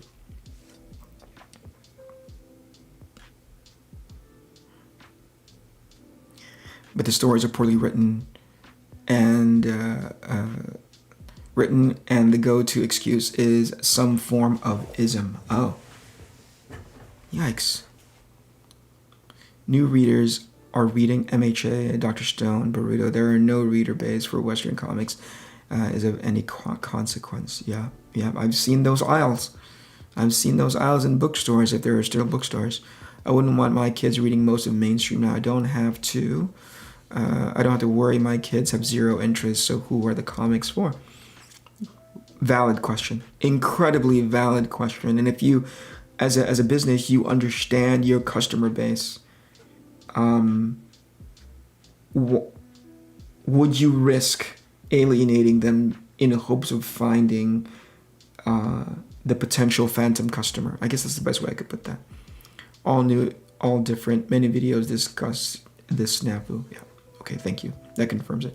Marvel's movies are built on comics, so if the movies are based on comics and the comics are driven by the movies, you get the same regurgitation of stories. I see what you're saying. The Peter Principle is a concept in which people in a hierarchy tend to rise to their level of incompetence. They are promoted upward until they reach a level at which they are no longer competent. Is that true? says the poster boy for the Peter Principle. That's me. If Marvel offered you double your rate, would you work on New Warriors? Yes. Oh my gosh. Double my rate to work on New Warriors? Absolutely. I'd just be like... But then, Rob, you don't know the troll side of me that would just be like, let's fucking do the New Warriors thing, because I saw it and I would like to say that is a without. See, here's the thing. Just my gut reaction, just my knee-jerk reaction to that book should not be any indication of the quality of that book at all. Does that make sense? Because there's plenty of times when, like, I remember when I saw the trailers for Dances with Wolves, I was like, what the hell? It's like a Civil War soldier dancing with a wolf. This is dumb. And then I watched it, and I was like, holy crap, this is a really, really well-told movie. It is to say that based on what I've seen of the book, I don't know if that should be indicative of everything that book is about, but certainly based on what I heard of it, I'd be like, oh man, that's too bad, because people aren't paying attention to that book for the right things. That's not the case. When the first movies were coming out, Marvel were trying to get books into teen book market because that's where they were seeing the most growth. I see. Right on. Yep, I hate artists talking politics. It's the worst. To be a top level artist, you need to have a large ego. Oh gosh, I hope not. Top level artist. You're talking about just like a creative, both right as an artist, as a writer and an illustrator, right, Rob? I hope not. Some people get by on it though. I know how, but I know. You've been great when I've met you at cons. Always a pleasure. P.S. My fiance loved the elephant sketch you did in her sketchbook at Lightbox. Oh, please let me remember that elephant sketch. Right. Because Belle did one too. Right? I drew an elephant over here, and then Belle did one on this side. I remember now. Belle, you get to draw an elephant again. Or you drew an elephant. Oh my, you're still alive. How lovely. Good evening, Billy. How are you? Hey, Mortal. How are you? Good evening. Thank you for being here. Yeah, my kids are super into manga. The longest Western IP was Star Wars, and they dropped off after Force Awakens. Sure. Was it written tragedy for the books in the 80s Marvel line because the X-Men were heavy-handed with the persecution of the mutants? I'm not sure I understand the question, Jamal. Forgive me. I caught up the chat. Holy crap. Eric, how is your time working with Bombi Chu? Exemplary, I think is the word that I would use. Bobby sets a bar that not just as an artist who... So here's the thing, and I don't know how he can think this because he's so damn good, but Bobby is a self-proclaimed... like he muscles through art. I'm sorry, I don't think that captures the sort of effort that he puts through whenever he tries to learn how to draw. And I think if I'm misrepresenting him, please forgive me, Bobby, if you listen to this later. Forgive me. But I just remember, I think I'm explaining this not as elegantly as he did, but he brain powers his way through art. Does that make sense? Through growth, through like craft, through whatever. Whereas his wife, Kay is like, she's a natural, you know, like Kay just like, it comes so elegantly, and I don't want to say effortlessly because that diminishes the amount of work that she puts into her craft. But certainly, if you compare and contrast them together, Kay and Bobby do it differently.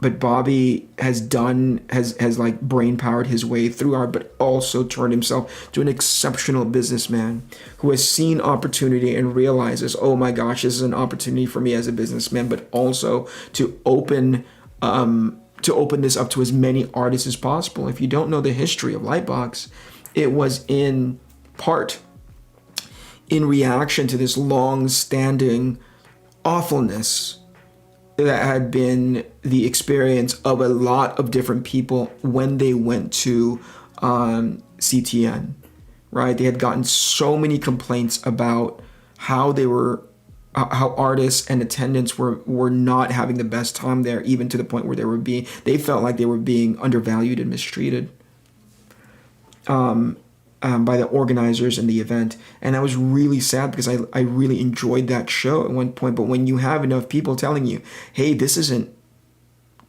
how you run a show, and they don't listen. And I remember one of the stories, and I don't know how close this is. I may be skimming over the facts, as you know, like I may be skimming over like the nuances, forgive me. But certainly I remember the story in which there was a handful of artists whose artwork they were asked to exhibit at that show, at that convention, which is, by the way, for those of you who don't know, it's an animation-centric convention that's held in Burbank, California. A handful of artists were asked to exhibit at that show their pieces of work at some adjacent gallery, adjacent sort of viewing for their work. And when it came time to return the original piece of artwork to those artists, for a while they couldn't even locate the art, right?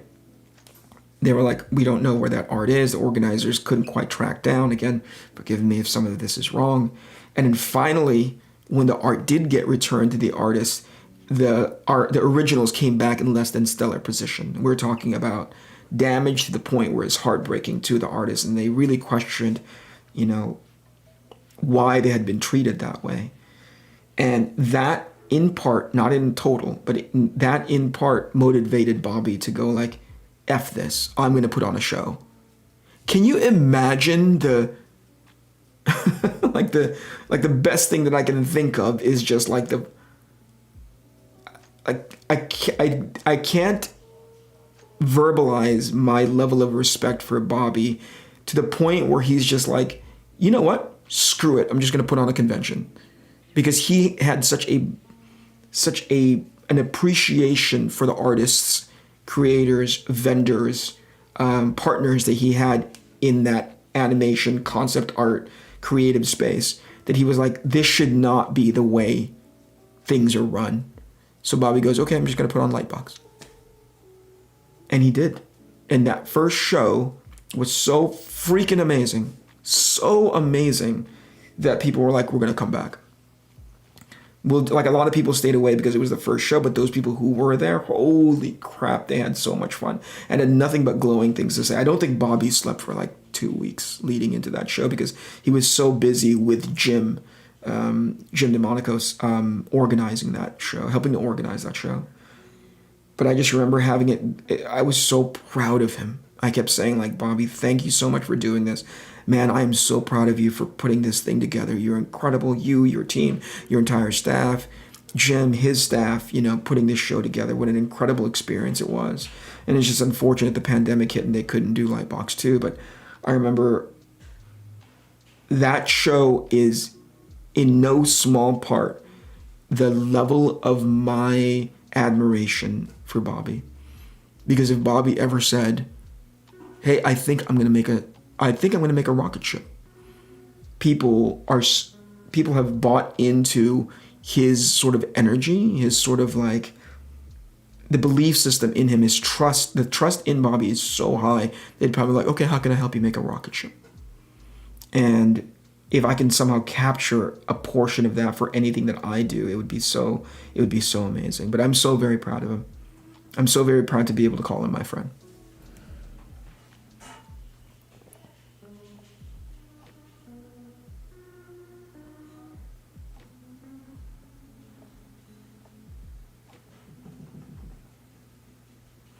Okay, I'm going to scroll up a chat, but I'm in like 10:09, and I said I would try to finish this panel, but I couldn't, so forgive me.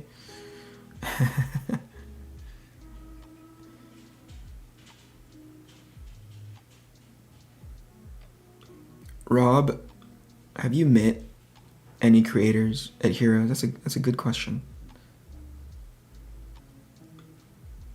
Eric, have you met all of your art heroes?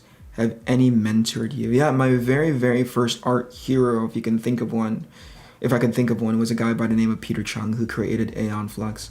And Peter took me on and trained me how to be a storyboard artist and to be a designer and an illustrator. And from there, I just fell ass backwards into like working with guys like Jim Lee and Bruce Timm. And those guys have been high watermarks for me. One of my old school, and I will never back away from my affinity and my loyalty to him, is a fellow by the name of Dave Johnson, who did all the at one point in one stretch in his career, did the covers for 100 Bullets. And Dave was an amazing mentor of mine.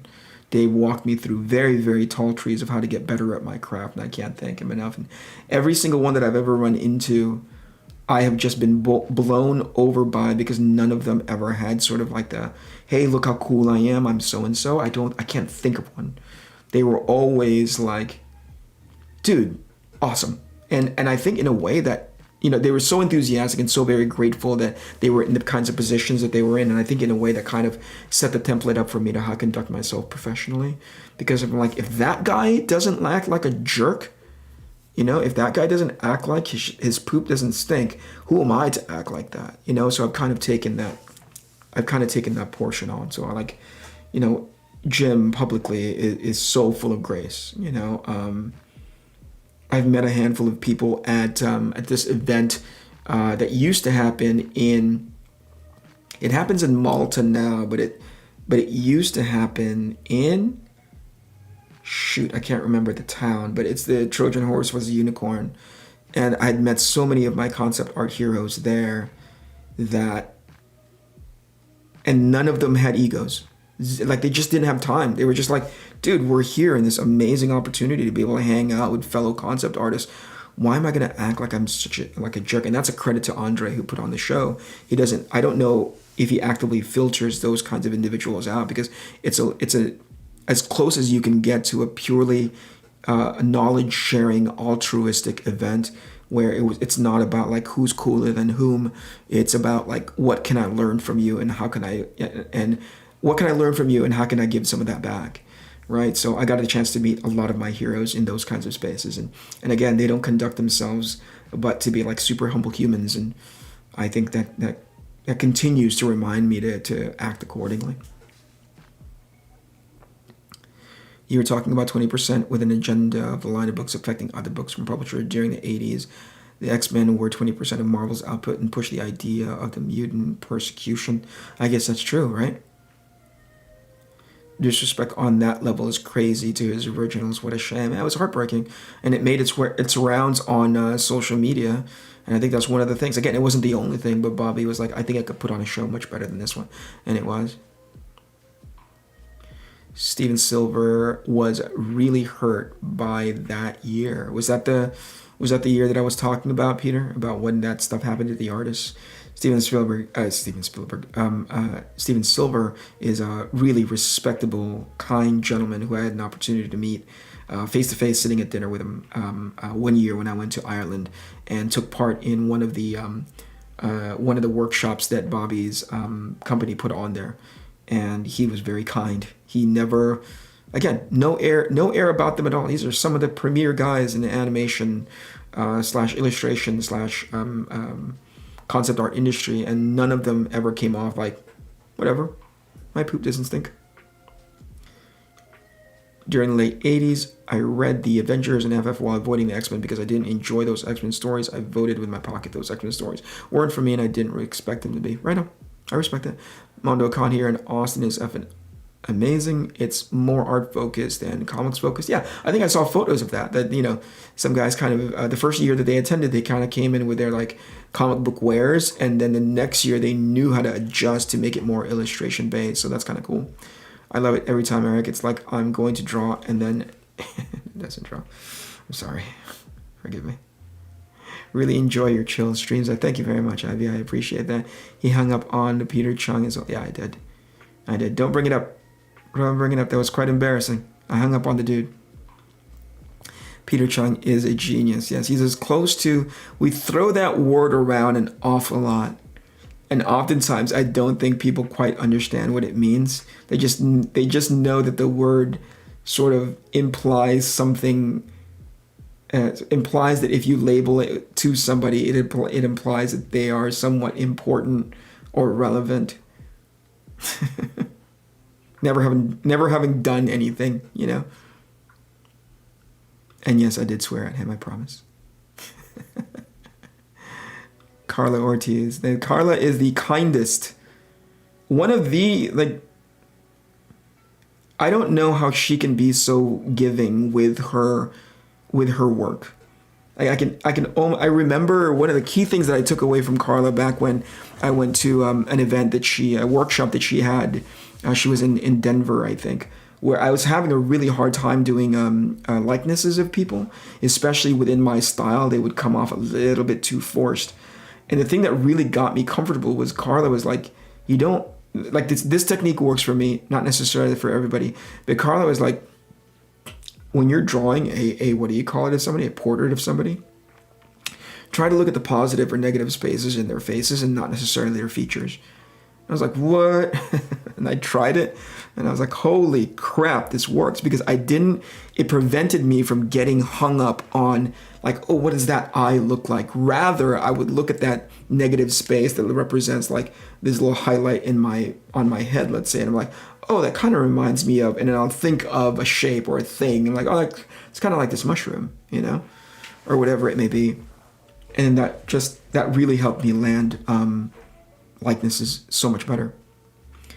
Luckily, when I met my first hero in a semi-professional setting, he noticed how starry-eyed I was and just said, hey, can you cut that with a smile? Chu and Silver and Alberto are great guys, 100%. Have you ever intersected with Robert Valley? Intersected? That's a weird. That's a peculiar word to describe. Yes. When I first met Robert when I was 19 years old, working on Aeon Flux, and he was on the crew storyboarding. This was in San Francisco. And then later on, Peter Chung brought the band back together again, and we all worked on that Riddick animated show that was based off of the Vin Diesel vehicle, Pitch Black. He storyboarded a section. I got a chance to storyboard a section. And then just as recently as maybe 7 years ago, maybe more, maybe less, Robert and I were on the same team. We were on the same crew for Tron Uprising. He was the character designer and I was a storyboard artist, and he eventually became a director, to which he storyboarded. Like, if you ever seen Rob's storyboards, they're freaking amazing. It makes me so mad how well that guy can storyboard, but also, you know, he's well made for it because he's an animator at heart, you know. So yeah, Robert Valley, he's awesome. Hey, what's up, Joey? How are you? Good evening. You work with a lot of insanely talented concept artists. If they decided to do a comic book, where would they sit in terms of quality? If they decided to do a comic book? Shit. I don't know. They'd break shit. You know? I mean, here's the thing. Like, a lot of concept artists are amazing concept artists in regards to the thing that they're trying to concept. But comic books isn't just about drawing pictures, it's about telling a story, right? And I don't know off the top of my head, because I haven't talked to them about it, I don't know if a lot of them have a natural propensity for doing like sequential artwork. They can draw the prettiest freaking thing. And I'm not saying they're incapable, I just don't know if they can. So I'd like to be able to answer the question of like, oh man, if they ever did comic books, they'd probably set the world on fire. But there's nothing that tells me, there's not enough data that tells me to be like, oh yeah, they'd all be great comic book artists, because that component might genuinely be missing or something that they're not comfortable with. I know Claire Wendling. Claire Wendling is an amazing concept artist and a brilliant comic book artist, so she may be one of those rare exceptions in which she can do both.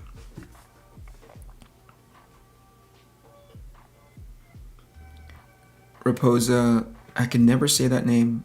Jurjevic? Yeah. are the only ones I can think of that actually sustained a career professionally. In what case? In what sense sustained a career? Did I work on Mortal Kombat, this most recent movie? No, I did not.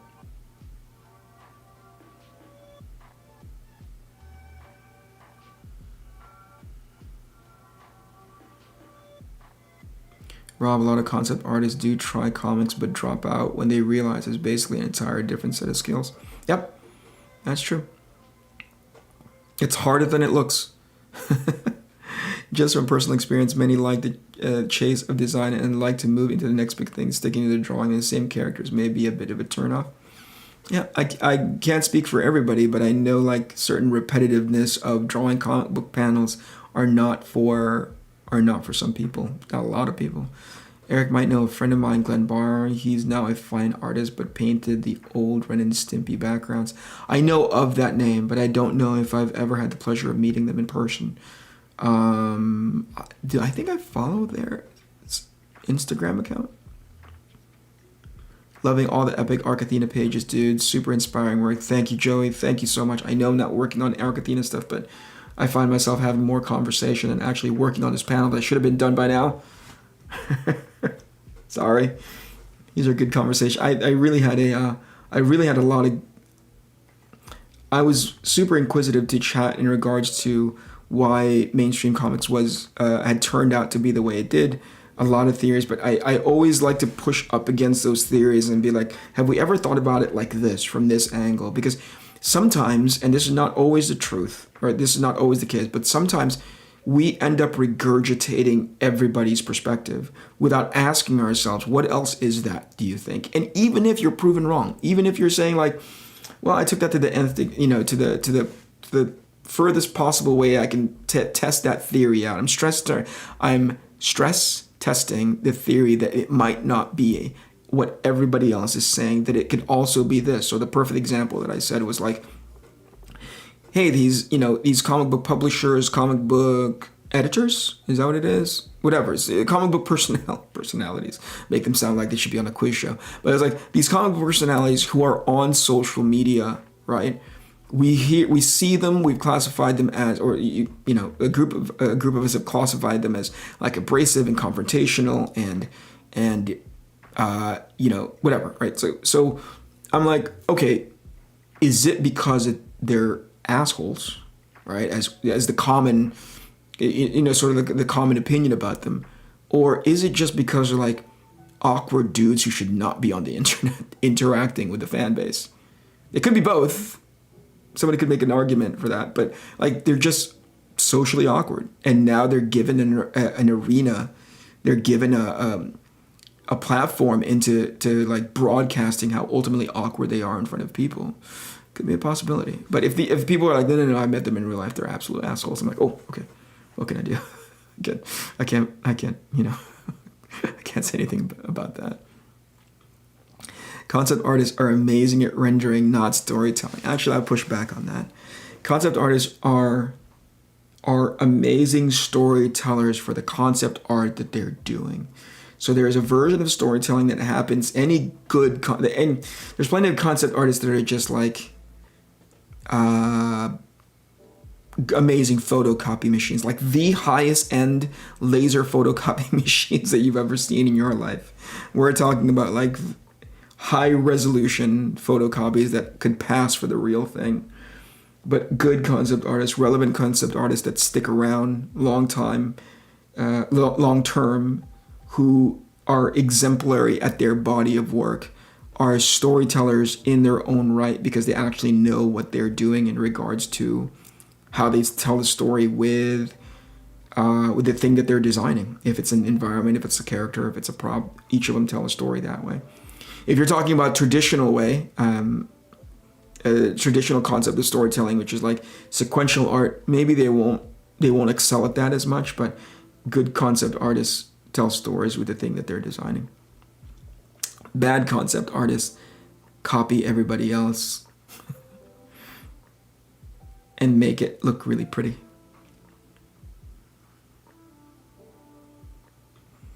regarding concept art might contribute to character designs. Carpenter's a thing. Sure. Yeah. Jacques did the concept art on Dread. He got hired for sharing a fan drawing on social media. Right on. Look at it from a different point of view, not what the mainstream, mainstream are wrong.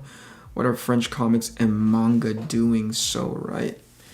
That's a super extended conversation, Rob, and I think I covered it very briefly with Perch in regards to manga and why has so much reader proliferation. One, and this is the really super simple part, is actually, this is so simple I'm oversimplifying, so I don't think I'm able to capture it, but I need to go because it's almost 10:30 my time. One, there's a culture built in to help stand up those comics, to stand up manga, to stand up albums in Europe, because people don't see them as not disposable per se, but certainly there's a level of prestige that's associated with them. They are more accepting of this kind of presentation. So you'll see the entire you'll see a very broad age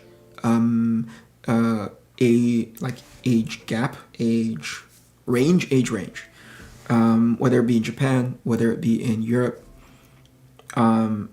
For whatever reason, in the United States and maybe elsewhere, we've somehow said comics are meant only for this small gap, and we've never.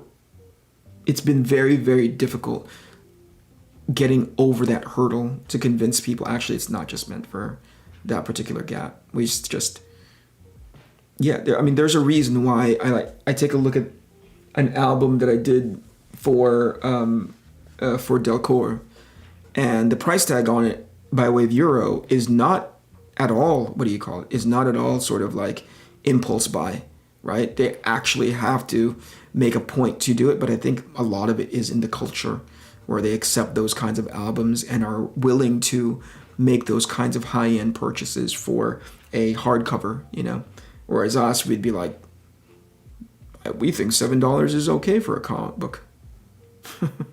It's dumb. I'm aware of Dylan Dog. Where the heck is that most recent Dylan Dog thing that I'm going to show it to you guys, and it's astoundingly good. Hold on.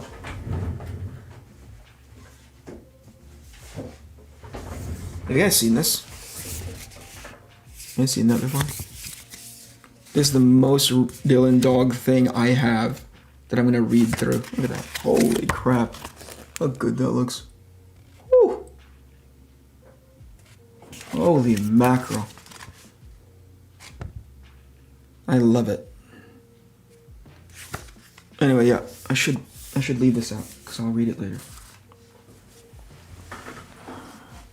Anyway, okay, that's it for me. Thank you so much for joining me, everybody, and thank you for allowing me to draw 1/10, 1/20th of these panels that I need to get through before I can get the rough dialogue pass to my editor, Joe Fulton. And if you're not already doing so, please follow me on my social media. You can find me on both Instagram and on Twitter under Eric Canetti.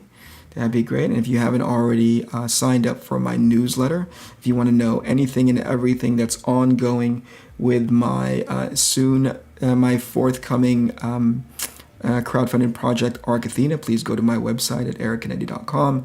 Upper right-hand corner, you'll see the sign up. Plug in your name, plug in your email. Be happy to keep you guys updated. And as soon as we get closer to 3 months to launch a campaign, I'll start pooling everybody's name and handing out one per month, every end of the month, a nicely printed 3D statue to each and every single one of you. So I want to incentivize your guys' participation in launching the project. I'd really appreciate all of your help. Other than that, I'll see you guys next Monday. And hopefully, I'll get more drawing then. Wishful thinking. Okay, you guys have a good evening. I've really, really, really got to go pee. So, good night.